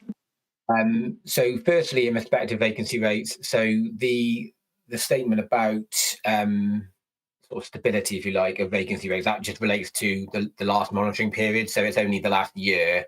So yeah, as a whole, but that doesn't mean that there have been no increase in vacancy rates since the beginning of the adoption of the plan period, for example. In terms of retail, yes, noted obviously regarding the waterfront, it's been really disappointing how long it's taken to start to get activity there. There are a number of things which I think give cause for positivity in terms of the kind of the way forward for the district centre. I would like to think that the college coming online and having a spade in the ground really soon will be an attractor for units there. Anecdotally, I am advised that there is interest in a number of the units. I couldn't say exactly what stage that's at, but the marketing agent has said to me that they are talking to people about occupation of some of the units. So that those are all positive noises. In order to try and facilitate that, we have allowed the change of use of the of kind of the suite of units down there to be a slightly broader range of uses within the last year or so, in order to help the marketing agent, I guess, market it to a wider range of potential businesses. It's a really careful balance we have to strike, because when it comes to retail in particular, we need to make sure that this site and the good sheds are complementing Barry Town Centre, complementing High Street, and not unduly competing with. And that is a careful judgment and a careful balance to achieve. What we'd really like to see at the district centre is a mix of uses with a A3 emphasis, but we have restructured the condition on the consent so that a kind of an ancillary level of retail will be acceptable. So I think that demonstrates a kind of a flexibility of approach.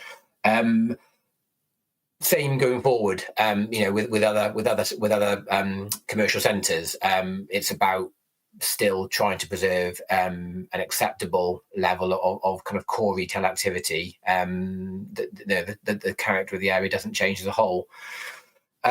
Please let me know if that didn't cover all of your points about retail. But just finally on affordable homes, so Welsh Government have contacted us over the last few years asking for feedback about specific schemes that might have been seen to have taken longer than one might have imagined within the planning system. So we've had the opportunity to explain where we see the delays as lying.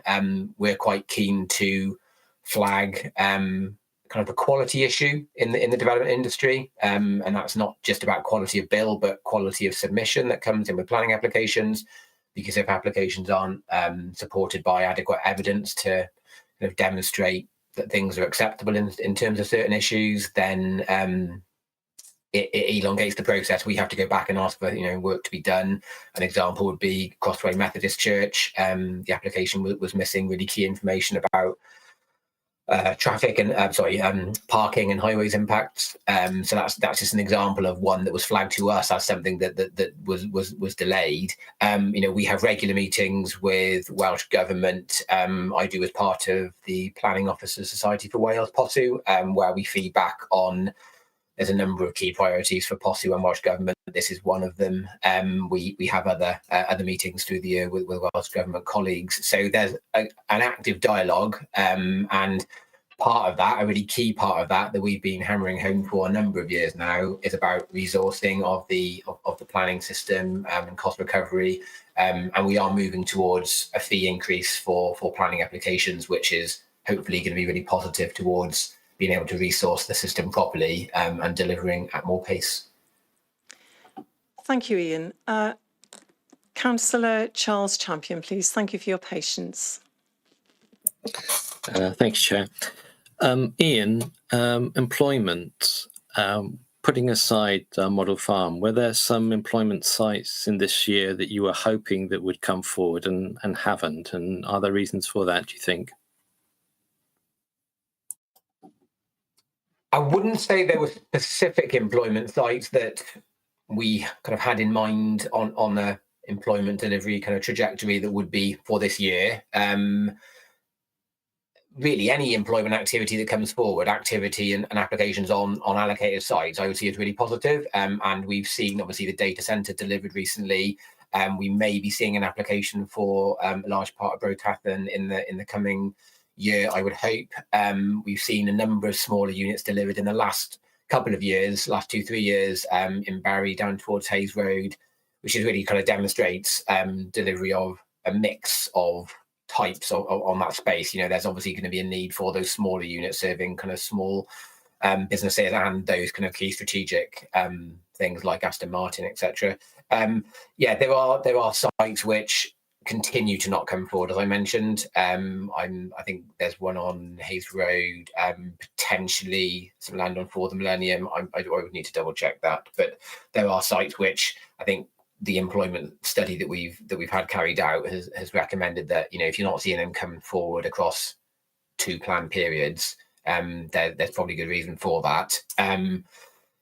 Reasons, I mean, I touched on it earlier, but there have been some fairly kind of macroeconomic issues going on over the last few years, and other kind of global and issues beyond just kind of the UK economy. And we hear all the time about increasing cost of materials. And, we do see, unfortunately, viability assessments submitted with applications, which we hate to see, but we can't have our head in the sand about the fact that everything costs a lot more now than it did a year ago and 2 years ago and 3 years ago. So those costs are undoubtedly part of it. It's just, I guess, key to make sure that when we're delivering land in the next plan period, that we're happy that there's no fundamental reason why that land shouldn't be deliverable. And we would want to see it across that 15 years. Thank you, Ian. Do you want to add something to that, Marcus? Chair, if that's okay, just to also add that some of the sites that are in the plan now, such as Barry Dock, for example, have been subject to quite extensive site clearance and, if you like, consolidation over the last few years, particularly around the massive changes that are happening in industry generally in terms of how green energy is now being used and how replacement fuel sources like hydrogen are starting to be considered. So we are seeing, for example, with Barry Docks, ABP, the Associated British Ports, focusing on the development of a green energy, green growth hub at Barry Docks. That could lead in the very near future to the possibility of developments around hydrogen production at Barry Docks, which would feed into existing major employers like Cabot Carbon and Dow Corning, or Dow, sorry, it's just Dow now. And these will obviously, in due course, lead to new development, but obviously ensure that existing developments stay and continue to be major employers in Barry and the Vale of Glamorgan. So we are on a bit of a cusp, but it's worth saying as well, of a major change. It's been called by some people the fourth industrial revolution, and I think possibly in terms of the plan, the current plan's lifetime, it's sat on that cusp. The new plan will see, I think, some of these major changes in terms of energy and fuel coming forward, and the impacts of that will be seen through that. So I think we're probably at that change point as well, which is what's possibly led to a little bit of a slowdown in terms of industrial development. Thank you, Marcus. Thank you, Councillor. I don't see any other hands from committee members, so I'm going to draw this discussion on this agenda item to a close, and I am going to give the last word to the Cabinet member, Councillor Sivignanum. Thank you, Chair, for indulgence again. I really only wanted to reiterate what both you and Ian have talked about, that going forward, our LDP, will hopefully cover lots of the issues that have been raised around transport and our communities and our high streets. And I think we are, we work with those organisations and partners like TfL, with employers and owners of high street shops because that's part of our priority in terms of creating places that people want to live and work and study in. So I think going forward we will be looking at those points and looking back through the monitoring reports. We learn from that as well, and I think we will in terms of creating those places want to front load some of those discussions with developers in terms of what we want to see in terms of our communities. So I hope that does go some way to reassure members. Thank you, Chair. Thank you very much, Councillor. So that just takes us to the formal recommendation which is before committee tonight, that the Environment and Regeneration Scrutiny Committee considers the report, which clearly we've done, and we resolve to accept the Local Development Plan Annual Monitoring Report. And I move that recommendation. Councillor Hooper, you're happy to second. Thank you very much. So thank you very much, Ian, for joining us this evening. As ever, you're very welcome to stay for the final agenda item, but if you want to leave and enjoy the rest of your evening, please do. Thank you very much. Thanks, Chair. See you soon. Thank you. So we move on to agenda item number 7, which is the Draft Tree Strategy 2024-2039. Committee will recall we considered this report prior to the public consultation process. We had a very, I think, lengthy and engaging debate when it came before us last time. And in fact, I think I certainly asked a number of times, when are we going to hear what's happened with the consultation? So really pleased that the consultation is concluded and it's before us tonight so that we can note the consultation results, consider the suggested amendments to the original draft strategy and pass any final comments back to Cabinet so the strategy can be agreed. We're joined tonight by Adam Sargent, Steve Pickering, Phil John, Colin Smith, and I think we've got Miles Punter online. So I'm not quite sure who's leading the presentation. Is it you, Miles? Ah, Adam. Great. Or Colin. Over to you. Thank you very much.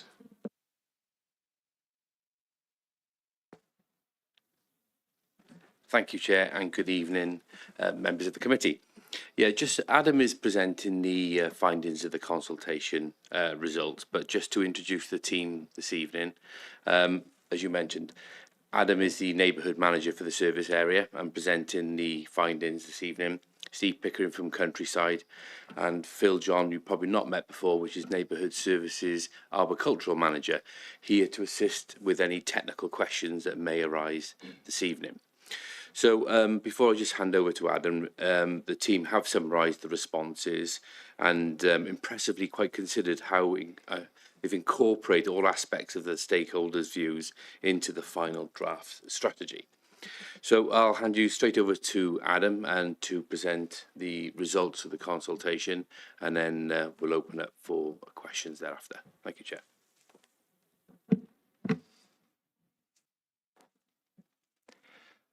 Thank you, Chair. Thank you, Colin. So is my slide up now? Yeah. So there we go. So it's a pretty short slideshow, because I know that I can talk quite a lot and keep it to 15 minutes. So this is a run through of how we got to this point, the consultation, the responses, and the modifications. So very quick recap. Why do we need a tree strategy?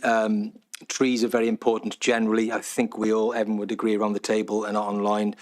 The air pollution reductions, fighting climate change, they naturally build communities, boost the health, benefit wildlife, improve the image of the area. But also, as an authority, we needed a strategy, because I think over time we'd forgotten that we need to recognise trees as public assets and not liabilities. We also recognised that we didn't have a strategy that was authority-wide, but this strategy make all directorates work together, and they all follow the guiding principles in a unified direction. And it's very important to note the importance of the user groups, of the public sector, the voluntary sector, and developers, that they need to be a full part of this ongoing 15-year strategy. So the consultation process that we undertook, it was a 12-week consultation online that started on that ended on the 18th of April. It was carried out via the Participate the Vale engagement platform. Plus, we met with interested parties face to face as required. Plus, there were press releases via social media, and it was an email out to 5,000 subscribers to our consultation mailing list. We had 410 responses to the online consultation, plus 3 written responses.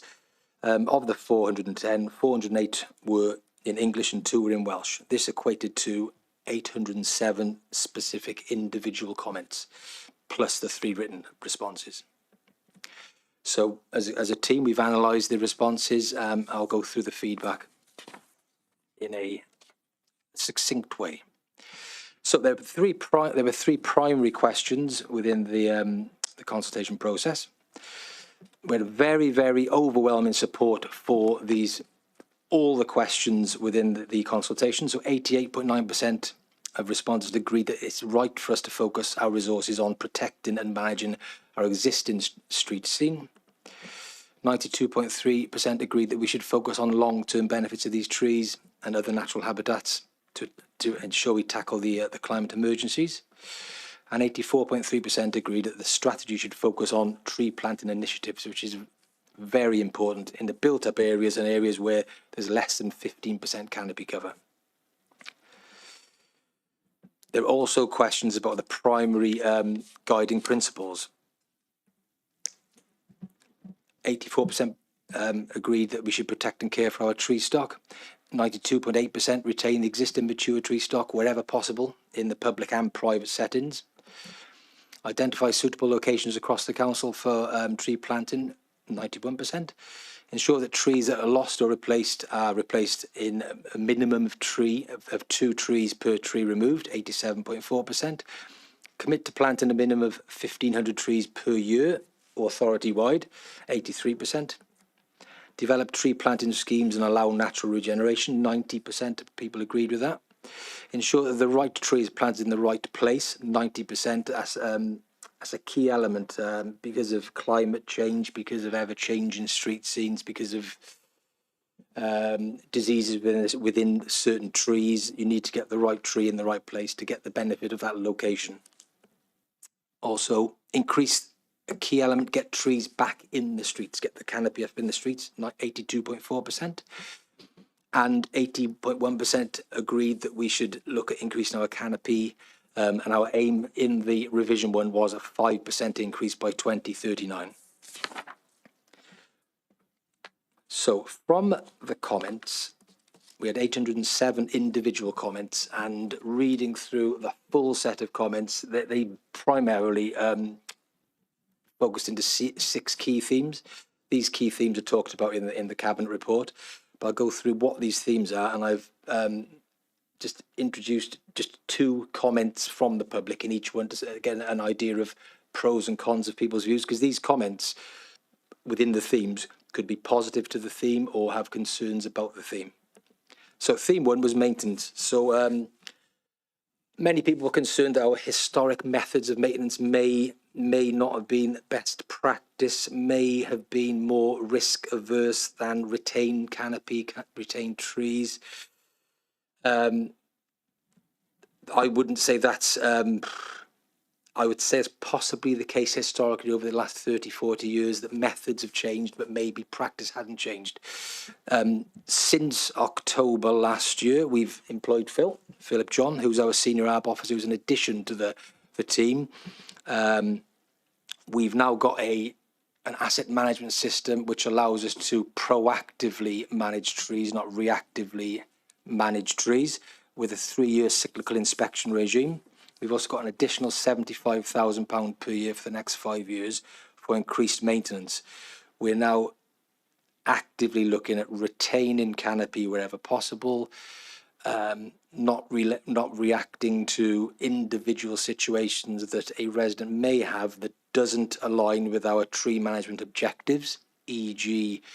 light, views, leaves, canopy, overhang. So these are things that we now have actively introduced, which are common practice within any tree procedure or tree strategy. Examples of comments were, it's interesting, these 2 comments are sort of opposing.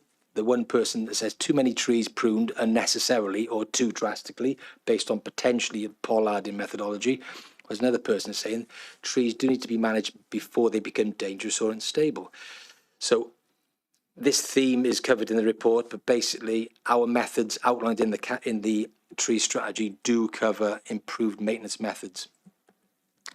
Theme 2, this also came up. The key concern with this was loss of trees due to development. We need to remember this strategy is authority-wide, not just parks or countryside. So all of these key guiding principles, tree management objectives, action plans are across the authority, and any developments would follow the planning guidance and the principles set out. So I think it will be a much firmer ground moving forward on retention of trees, because people, rightly or wrongly, are concerned that developments may remove trees. I think moving forward with our methods of ensuring that at least if a tree needs to be removed, then the correct amount of trees are replanted within that scene. There's 2 examples of comments there. Theme 3, the need for planting came across. People were concerned that we need to be planting trees in the right place. We've already stated we would plant a minimum of 1,500 trees per year across the authority's landscape, and we have an additional £100,000 per year to add additional trees to our treescape, not the replacement programme. And it's sliding on a sliding scale of at least 2 trees per one, based on the girth of the tree when it's removed within the tree strategy. So yeah, it's important that we do plant trees. Myself and Phil Steve has planted many trees already throughout the authority. Myself and Phil are we're utilising £100,000 within the key areas with low canopy. The tree order went in this week for the first phase, and we'll have another tree order coming in just after Christmas to move forward with quite a few hundred trees within our area. Theme 4, specifically street tree planting, the importance of trees within the street scene, not in some people's views the easy option of planting a tree within a grass verge or a park. So there's lots of issues potentially with getting trees back in the street, i.e. the cost or the underground services. But myself and Phil are working very closely with our colleague in Highways, Nathan Thomas, to look at the obvious methods we can put in place to get trees safely back in the street, if that area allows it with the right tree in the right location. For instance, any tree going back into a street scene with a house either side of it, we'll be putting in a root barrier to the side of the house. We'll be putting in planting modules at the bottom of each street scene tree, which would help retain that tree and the planting medium, working closely with the best method of reinstating around the tree. And one of the key bits is the right size pit left allowed for that tree. An ideal world, a tree pit should be about 1.5 meters long by about 1.1 meter wide, so there's enough space for the rainfall to get to that tree. Okay, so these schemes are moving forward. Street trees are hugely important. Every street should be ones with trees, which I thought was a very nice comment. Theme 5, canopy cover target. This was, I knew this would be picked up because 5% doesn't feel like an exciting figure, okay? It's a figure very similar to many other authorities, because increasing the canopy is a big task. Now, the other key thing is over the next 10 years, because of ash dieback, we're losing a lot of our ash within our canopy cover. And ash is unfortunately for us, is our highest species within our street scene. So in essence, over the next 10 years, we're probably going to lose 8.6 of our canopy anyway, on top of the 5 we're trying to go up. But we fully understand that 5% felt a low figure. We've taken that on board and increased it to 7.5%. That 7.5, when we achieve it, will move our average 13% to over 20%. Now, 20% is the minimum target for towns, and that 20% makes your town a forested town. Coastal towns, the figure allocated is 15%, so we'll be going past the 15, up to the 20, across our whole canopy, but aiming for each town to get there. It's going to be difficult in some towns. For instance, Roos, our lowest canopy is 5.5%. There's a big task there. Other towns are very close to the 20 already, based on the iTree survey. So the canopy cover target, we've made a specific change from 5% to 7.5%. The 6th one was user groups. Okay, a lot of people said you need to be working with user groups. Why aren't you working with user groups? Now, 2 of the comments were support local groups, and another person, I put this in because I liked the comment. Please speak to Tree Lady Roos. She's 3 years in front of you. Now, we speak to Justine very often, and we work very closely with Justine. I was in a meeting with her last week about trees in Roos. So it's just the point that, yes, we need to work with user groups. It's very important. Penarth Tree Forum, Penarth Civic Society, Friends of Victoria Square, Barrier Action for Nature, all of these people we work with, we totally do not underestimate the worth they bring to us, and we will work as closely as we can with them. They get funding, budgets. Penarth Civic Society, Tree Forum, they actually water many of our trees in Penarth. And as a snapshot, to water a newly planted tree for a year, when we're doing it, it costs approximately £100 to water a tree for a year. So every time a person takes on a tree for us, that helps our budget and we can move forward. So I know that Replant Roos also water many trees. So just key things. So we totally work. And I know that Steve's unit also work with many user groups, and we get the benefit totally from them. So I think this is the last slide. I think I might be coming out now. So we had 3 written responses, okay, which are from very key user groups. Penarth Tree Forum, Penarth Greening, and Friends of the Earth Barry, and I think they're Appendix B within the report. So from those written responses and the comments via the themes, we produced revision 2, which is part of the report. Now, within the report, there are 21 changes or additions, including the 5% increase to the 7.5% increase.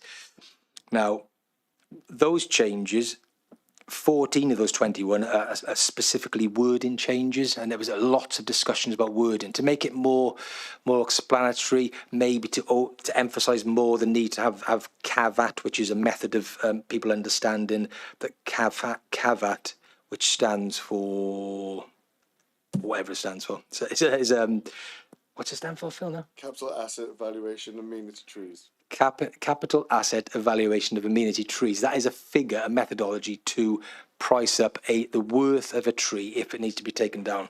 Okay, so that's an example of something that we made sure was overly emphasised within the revision 2. Also, there's a lot in there, quite rightly, about our insurance method, because there's concerns that people. Obviously, somebody wouldn't know the detail of an individual's insurance claim, but many people feel that maybe we bend over a bit too easily to remove a tree because of insurance claim. Now, we don't, but we're utilising the joint mitigation protocol now within our strategy for any subsidence claims, which is a more connected way of dealing with a subsidence claim. If the resident, along with your authorities, insurers, want to work through that process, it can get a result quicker and works better to retain the tree. Okay, so these are lots of the wording changes. Now, additions-wise, there's 7 additions. There's an additional objective to ensure that people realise we work with community groups. There's an additional action plan to ensure that people realise we have a commitment to a rolling programme of street tree placements. Additional issue within the other trees section, which is ensuring caveat is really there here. Each time a tree might be taken out, we are overstating the fact we will be looking for that caveat value and come asking the question, we need to have that money back. There's an oak tree in London and the caveat value, I think, is £1.2 million. If somebody cut that tree down, that would be the money required. So that is our way of making sure we get if a tree needs to come, we get the value back. There's an addition that we need to make sure that we're following the appropriate British standards. I modified the wording to ensure that was covered. And we put a link in there to ensure there was a tree and design action group link to this other community that the Penarth Tree Forum felt was very important to be added. Also, there's an addition to the action plan, which we have 21 action plans, and we added, when we had 20, we've added a number 21, which was we need to develop a tree sponsorship scheme, which is another way of gathering funds to plant trees back in the street. And the final addition was back into the insurance thing. We noted that we would not normally prune or fell due to direct damage to a house. It was a key element within that insurance section, which we had about 3 meetings, I think, quite rightly, with the Penarth Tree Forum because of the concerns, and I understand, about let's only remove trees if the situation is correct. So, to try and show the changes in revision 2, because it's such an attractive document, which I didn't make, by the way, the strategy image, that was the comms team's work.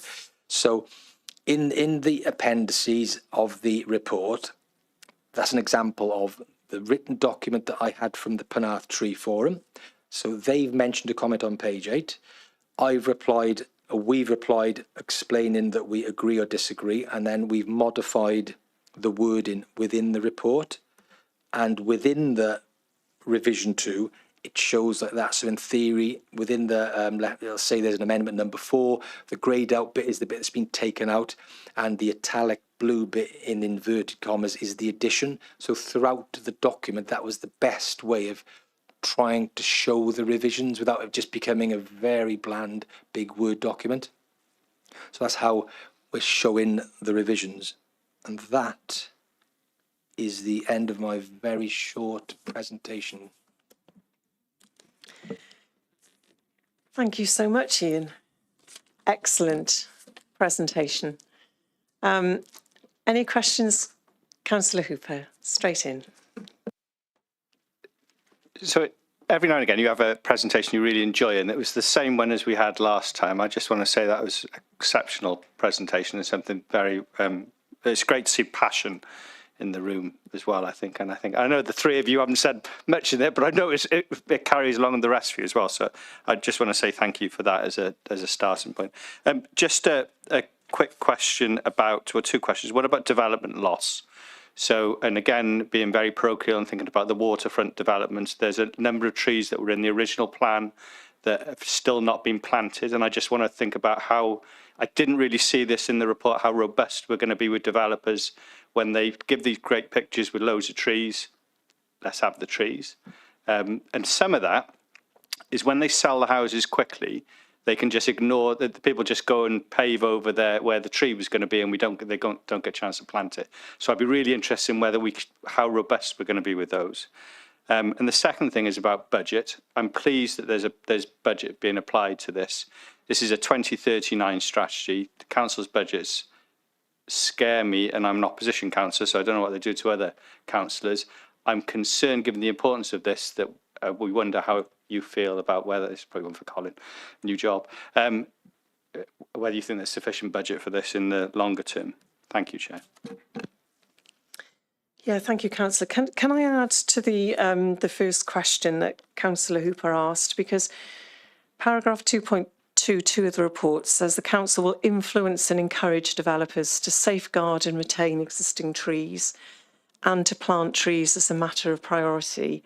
And I'm interested in how are we going to do that? What powers or mechanisms does the council have to do that? Just picking up on your point, Councillor Hooper, about perhaps promises that have been made previously that have not been realised as they might have been. So if I don't know who wants to respond to those two questions. The one is around working with developers, specifically responding to Councillor Hooper's question about the waterfront, and the second around budget. Yeah, with regards Steve, is it? Yes, yeah, sorry. Thank yeah, you, Steve. Sorry, Councillor. With regards to forward sort of monitoring, what we usually get if a planning application comes in, we will obviously go through our ecology department, who will put in a recommendation for trees. And what we're hoping, we're working quite closely with our planning colleagues, is there'll be a monitoring process involved that ensures that the trees that are proposed to be planted are planted, and it's monitored throughout the process. It's going to be difficult going forward, as you say, if somebody purchases a house. I'm not clear, and we'd have to check with planning how that tree is protected for its future, going forward.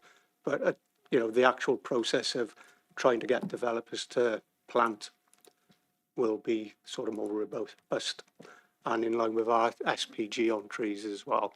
So that would be quite key. Yeah, Councillor Hooper, I imagine you want to come back in on that. Yeah. Thanks, Stephen. I think this is really important. But one of the things that perhaps we should consider doing, and I appreciate that Ian's probably left the call now because he wants to have his tea, but it's about, so on the estate we're talking about, it's in the hundreds of trees that are missing from it.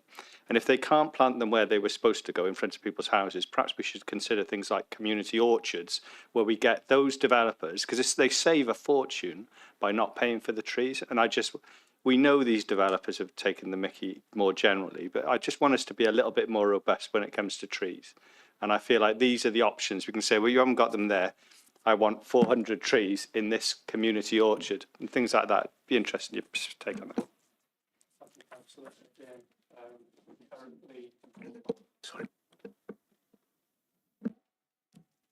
There you go. Yeah, there's a development in the Vale, which I won't mention in detail, but part of the process there, they've cut down a number of trees to develop the site. And part of the mitigation for that is they are going to give us a sum of money that we can then use to plant trees on our estate. So schemes like that are starting to come into more fruition, to be honest, because with developers, as you know, space is money. And if we can get trees planted off-site as well as part of that process, and it's a positive.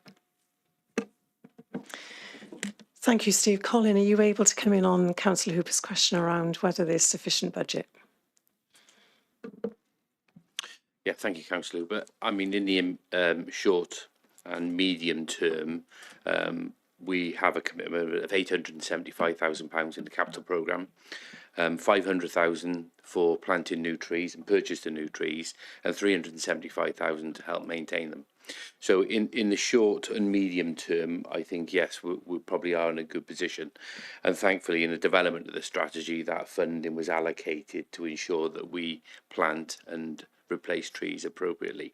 But also, now that the strategy, or hopefully the strategy, be taken forward and endorsed, then in that 15-year strategy, there's a commitment from everybody within the authority and various departments to ensure that they replace trees appropriately, as Adam mentioned, 2 for 1 when a tree is removed, and everybody is signed up to the corporate strategy, which will help for the longer term development. But also we have other donations, so procurement with large companies, and we'll often receive donations of trees or money towards it, and as well as grants and commitments from voluntary groups like Penart Tree Society, etc., Forum, and also through our Project Zero commitment. So then certainly in the short to medium term, there is a lot of commitment to increasing and planting new trees and the canopy. And I guess in the longer term, we'll have to ensure that carries on to latter years. Thank you very much, Councillor. Councillor Elliott-Penn, please.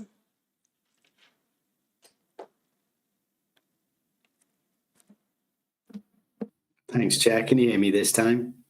Yes, we can. Hey. Thanks. Thank you, Colin, and thank you to all involved in this report. Absolutely brilliant. The responses, well, it's quite nice to see so many responses. Couple of comments. Not often I agree with Councillor Hooper.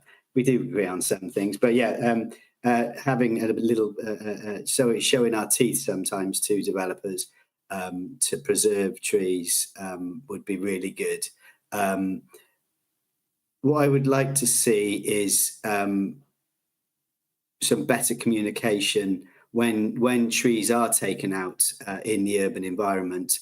You know, my ward, we've got quite a lot of trees, and with sometimes with when people see a tree being cut down and a lack of information, the rumour mills and the misinformation starts. So a little bit of communication on why a tree is being taken down would be really, really good. I welcome the commitment to increasing the urban canopy. If a tree gets taken out in the woodland because of disease, you know, very few people notice, but people do notice them in the street scene. So if we can possibly replace trees in the street scene, that would be really good. Would the council welcome crowdfunding to help with funding for replacement of urban trees? And just a technical question: when a tree is taken down and the stump's left a couple of feet high, is that for to stop it being a tripping hazard and it's more visible? Thank you. Thank you, Councillor. So 3 questions there. One around communication when individual trees are removed. What happens now? And is there a way that that can be improved so that members of the public can understand the reasons why a tree might be removed? There's a question there around whether or not people could crowdfund to replace trees. And Councillor Penn, I think you made a 3rd point and I've lost it. So forgive me. Let's deal with those 2 questions first. Tree stumps. Yes, tree stumps. So who wants to take the one on communication? Thank you, Adam. Hello. I should have a go at all 3 probably, I think. So communication specifically in Penarth, when a tree is allocated to come down, and this has been the case for, I'd say, probably the last 5, 6 or 7 years, if not longer, we make contact with the Penarth Tree Forum as the primary entity who we feel we communicate about trees, and we make them aware of the reason for the tree being removed and the reason. Now, the reason would be potentially there's a disease. It could be a failure because of age, because a lot of our street trees in Penarth are coming of age and failing, or it could relate to an insurance claim, a proven insurance claim. Now, all we would then say is it relates to a proven insurance claim. We wouldn't give any detail about which house, what the reason was. So that would be our communications at the moment. Now, moving forward, no other towns do we actually even communicate that we're removing trees, because it's our aim is not to remove trees, yeah? But there may be a way within our confirm asset management system, and I'm thinking out loud now, yeah, that does relate to each of our street trees within our environment, that if we were removing a tree, there may be a way that we can communicate something through to the front office call centre that could do a post on the online. Now, it would be for information, not for consultation, not to discuss, not to try and stop it, but it may be a way that we can get the word out there. Yeah, that's an idea on the tree removal. But Penarth definitely has a very good communication process. Can I jump in on that, yeah, Adam? Yeah. Because I'm conscious that if there are issues with trees, it's often elected members who are the first point of contact as well. So can I add to that, as you consider how you might be able to communicate centrally with the council so that there's somebody at the end of the phone that can give information? I also think it would be helpful to consider how you inform and communicate with elected members, so that, you know, we're on the front foot in terms of able to explain to residents if they're concerned that a tree is being removed. Yeah. Great, we can look thank at that. you. Definitely Sorry for interrupting. That's okay, that's fine. I've got 5 points, where there was 3 points. So the second one was crowdfunding. We are more than happy for any methods of us gathering funds to replant trees, which in my mind would be potentially people would want to crowdfund for trees in the street scene. Yeah. So, or any area. So definitely something that we'd be more than happy to discuss with whoever, to look at figures, and we could put together potentially.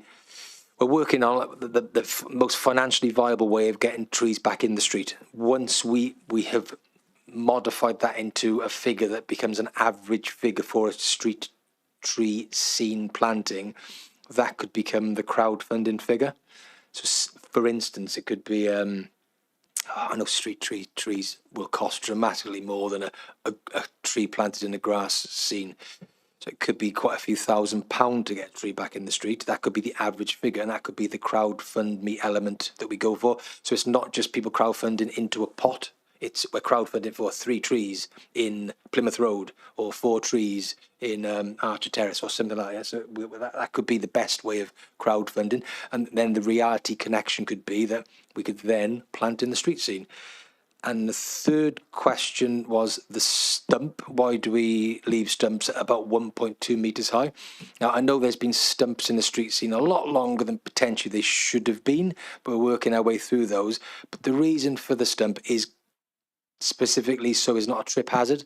It's at a height that you see this 1.2 thing. If we were cutting down to 30 centimetres lower than that, it becomes this non-visible trip hazard. The other benefit of leaving a stump is that nothing else can happen at that space. So there couldn't be street works taking place and a new BT line or a new fibre cable whacked straight along that line where there was a tree, but we've ground out and covered up. So, but the primary reason is a height for health and safety reasons.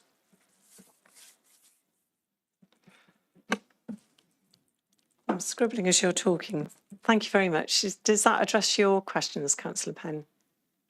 Yeah, brilliant. Thank you, Adam. Thank you, Chair, for adding the little caveat of members' contact as well onto the end of my comments. I thought that might have been the reason why they were left tall. I sometimes feel like going and putting some plants on top of one temporarily, just to make it look pretty whilst the stump is still there.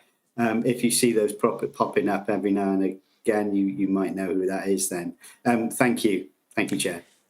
Councillor Hooper, I know you want to come back in. I'm going to bring Councillor Prothero first, if I may, because I know she's been waiting for some time. Councillor Prothero.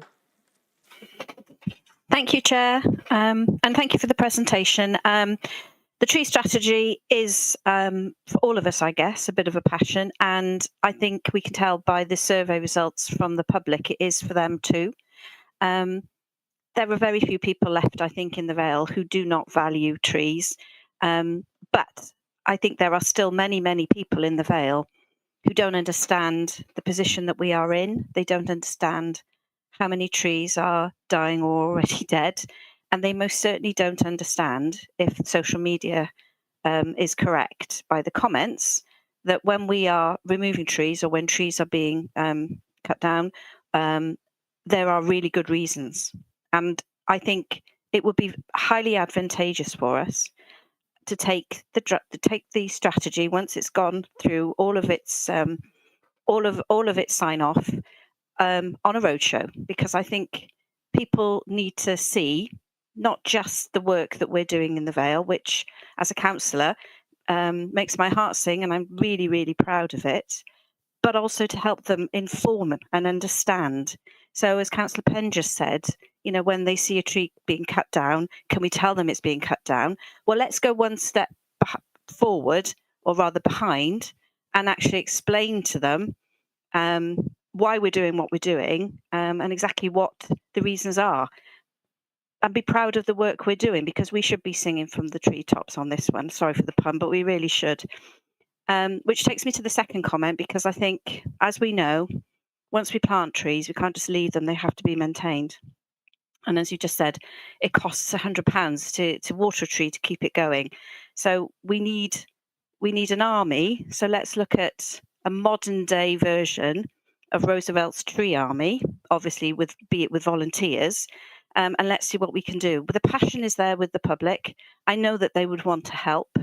So let's give it to them. Let's give them the opportunity to foster these trees, because these trees are our children's future. This is future generations in action, really, isn't it? And that's it. But thank you, everybody. Thank you very much, Councillor Prothero. Colin, do you want to come back on that? I think it's a really good point that Councillor Prothero made, and it really kind of moves on from the point that Councillor Penn made, and they're quite connected, both of them. And I think it's something we take away as a team tonight, and look at how we development of our own website. And I think the tree strategy needs to be quite prominent on our website, with updates and where the trees are being planted, and how our capital programme of replanting new trees should be on there, and how the progress and updates quite regular. And I think we make a commitment and take away tonight that we take our event trailer that we have in neighbourhood services, and we do that road show and go on the road. And I think that's a great idea, how we can promote trees and how we manage our trees and strategy and take that forward. So we'll make a commitment to do that. And I think really is the development of our website, and we'll take away and we'll speak to the corporate comms teams to see how we can enhance this on our web pages. So there's news updates. So if there's works going on, trees that are going to be, I don't know, pollarded or maybe taken away, or for whatever reason, to stop any complaints or concerns being raised to elected members or from members of the public, and we'd be a little bit more front focused and put that information up before we do that work, and we'll take that way as a commitment tonight. Excellent. She might not be on screen, but Councillor Prothero is smiling. I can tell that she is.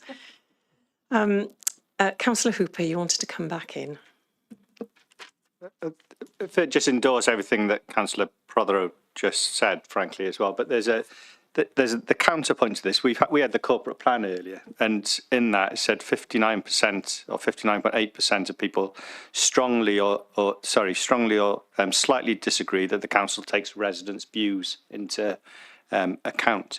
And I think this is the absolute opposite of that. And this is, if we're going to start to build on things to show that we've got a communication strategy, just know that you're an outlier, I think, in this. So that's saying much. That's based on the survey of residents coming back through.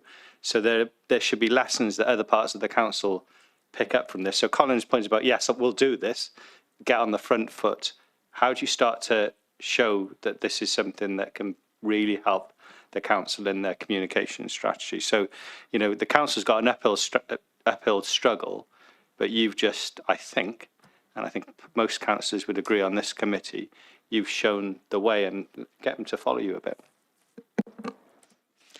Yeah, I'm going to agree with that, Councillor Hooper. I think this is an excellent example of not just how the council has listened to the members of the public, because we do listen, but also how we've demonstrated that we've listened. And I think, you know, the approach that you set out, Adam, in terms of how you've worked with the comms team to ensure that we're able to demonstrate to the public how the strategy has been changed as a result of the consultation, I think it's an exemplar. And I'll capture that in the feedback that we give to Cabinet. Colin, did you want to comment on that? I was going to say the same, Chair, and I take no credit for this whatsoever, because it is all the work of Adam and Steve, the original authors of this strategy. They put all the effort in and consolidating all the responses to the strategy, preparing the presentation tonight, and all the credit goes to them as a team. But picking up on what Councillor Hooper says earlier, the team are very enthusiastic, and I think that's what will get us over the line in the future, is because we will take on board the comments that said today at committee from members of the public and our community, and that's what will keep driving us forward to ensure we get this word across. Thank you. Councillor Ernest, please. Thank you, Chairman. Firstly, can I commend the report to anybody who's not only listening, but those who may read reports in the local press of what we've been discussing tonight. I think very positive all round, and certainly my thanks to the authors of the report. Chairman, I've got a practical issue. We talked about the volunteers who costs around about £100. Well, that's the cost for them, if you like, watering the trees. But I wonder how many members in this committee tonight have actually carried loads and loads of watering cans, quite long distances, to water trees. I suspect not many. If we've done in our gardens, probably we've done sort of 20 yards or so, that's about it. But in many cases, these trees are quite long distances from a water supply. My question really is whether the council could fund, or some other funding be sought, to provide water bowsers, little roller water bowsers, something like a lawnmower with a water bowser, so that the volunteers can water the trees in their area, and they won't have to struggle in the heat of the summer sun with carrying jerry cans of water, or whatever it may be. That would be really helpful. It would save the trees during periods of drought. And may I suggest that that's something the council would wish to consider? Thank you, Chairman. Thank you, Councillor. Who'd like to pick that one up? Adam, thank you. Thanks, Councillor Ernest. I totally agree with you. I mean, the main entity that does a lot of tree watering is the Penarth Tree Farm and Replant Roost. And one of the key things, unless you're a person living directly next to that tree, you're carting buckets of water around, which is something myself, John Greatrex, who isn't you, is another very, very proactive person who's part of this unit. He's actively working with the groups to try and work on solutions. For instance, we were looking at getting a water point reusable at Penarth Clifftop, so they could literally have had a hose pipe to water the trees. Yeah, that's something I will definitely look at, because we are looking at a few additional trees up there to do with failures. We've allocated out watering cans, which we got through an amount of funding to help certain watering people. But the Bowser idea is something we've thought of. We haven't moved with it, but Steve sitting next to me said that's a very good idea, which is you see them on camping trips when people drag the water bowsers when they're camping to go with the thing. Now, what we could definitely do is look at the local nature partnership funding stream, and we could look to fund those to allocate out to appropriate groups. So it's definitely something we'll be looking at for the next, because like I said, each tree costs about £100 per year to water in a regular year. Each person who is watering a tree is helping us water other trees. That's the cost of the person, our vehicle, our bowser, our water. So any way we can help has got to be a good thing. Thank you very much, Chairman. If I could commend that to the committee. Thank you. Yes, indeed, Councillor. I'm not, apologise, I don't know where that ringing came from, but it was online. Okay, thank you. Councillor Norman, please. Thank you for your patience. Thank you, Chair. Just want to recap on going back to about informing the local councillors, etc., about members about any tree activities. I know in our area the first point of call for complaints is the local town hall, and it's our local town clerk that has to find answers. And 9 times out of 10, they don't have the answers. So surely it'd be easier than trying to contact every member to go directly to the town clerk, community council clerk, etc., who can then spread the word through the local councillors or be there as a focal point for people's inquiries. Thank you, Councillor. I'll definitely pick that up in terms of the comments that will go back to Cabinet following this scrutiny committee. Thank you. Thank you. I don't see any other hands. I'm going to ask the final question and then I'm going to bring the Cabinet member in. You mentioned, Adam, that the first, I think you said few hundred trees have just been ordered, which is really good news. And you also talked about, I think, identifying those areas that are priorities for tree planting. So are you able to share with us where the tree planting is going to start? One of the key things with ordering trees, if you don't get your order in early enough, you will not have trees to allocate to sites. So I wouldn't be able to list the exact sites, but we're looking for, well, the primary thing within the strategy is going for the low canopy towns, e.g. Roos, and Roos is the lowest canopy, but also we need to get trees back into the environments where people want to assist. So just because Penarth within the data has got one of the highest canopy covers, we know that we've got residents there who are fully active and want to support us with maintaining our trees. So we'll also be looking at zones within there. So focus will be on Roos, Barry, and I think Dennis Powers has got a pretty low canopy cover as well. But we're going to spread the word as far as possible. But once we start gathering momentum and finalising the exact zones, we'll definitely share that. Yeah, I mean, that's good, particularly because I would imagine that in areas where there's low density, if there may not be volunteers now, if people know there's an opportunity to get engaged, then that could result in mobilisation. Steve, do you want to comment on that? Thank you.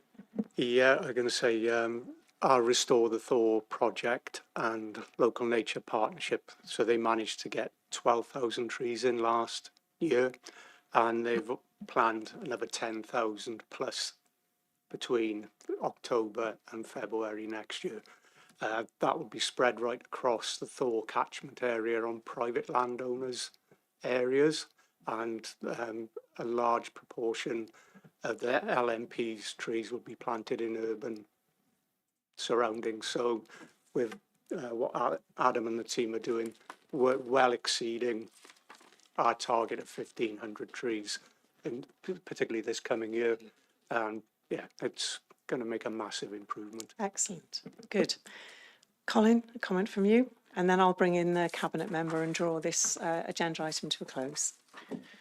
Thank you, Chair. As we've made a commitment this evening to take our event trailer out, engage with the community, I think this is a perfect opportunity once Adam and the team identify where the trees are going to be prioritised, the area they're going to be prioritised.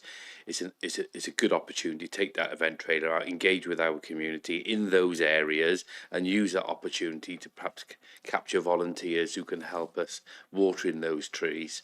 And then that would be tie up the engagement of the area as well as capturing volunteers to help service those areas as well. So we'll kind of make that commitment.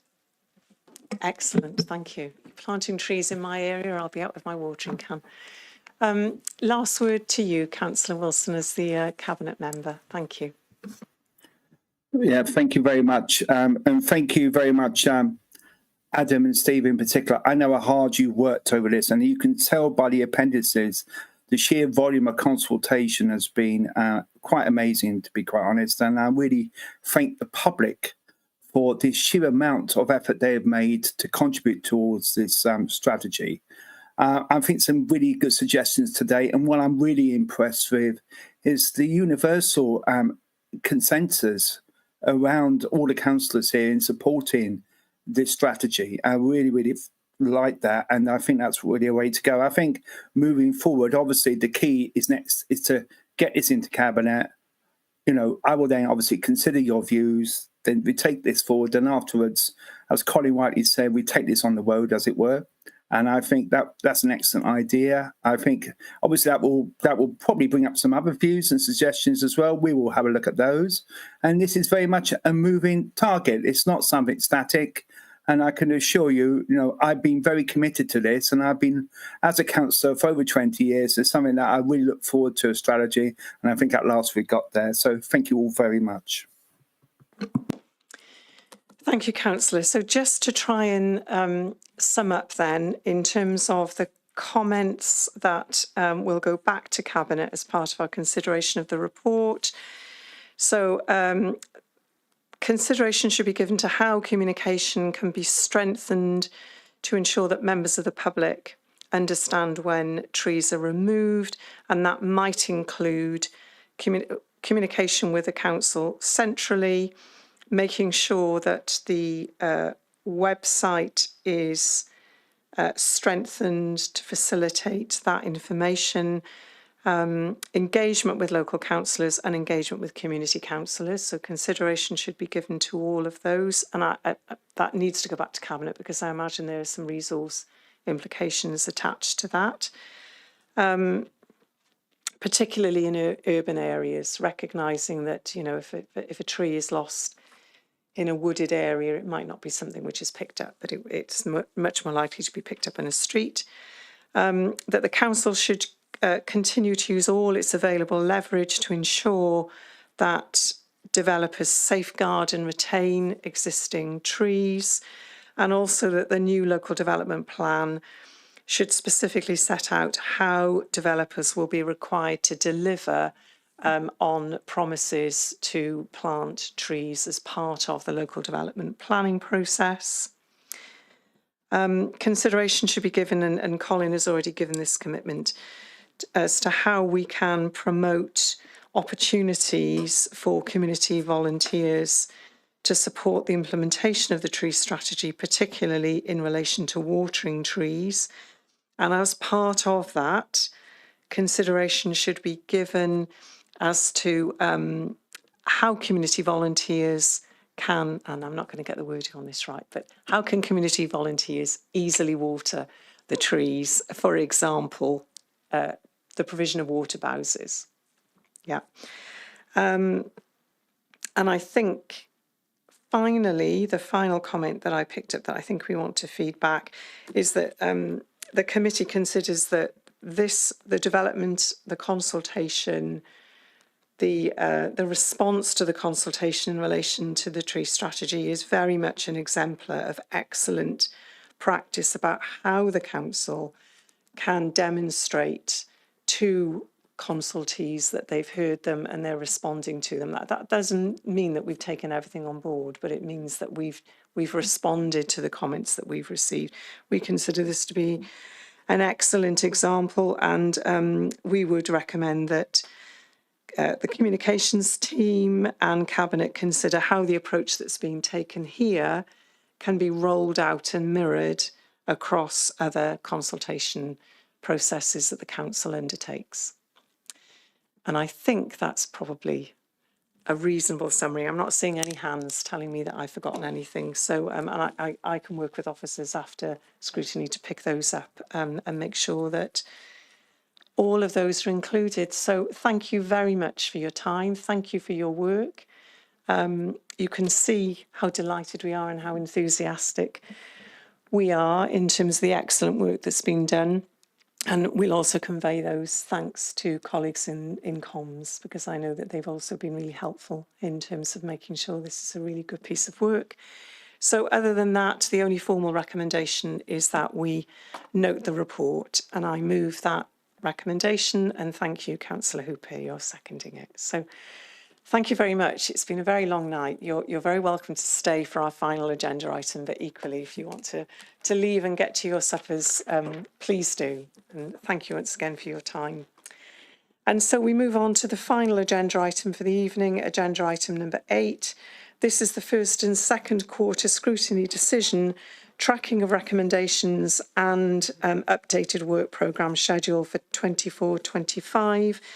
And just to remind committee, this provides us with an update of the status of recommendations made by the committee in quarter 1 and quarter 2. So what's happened, the recommendations that we've made.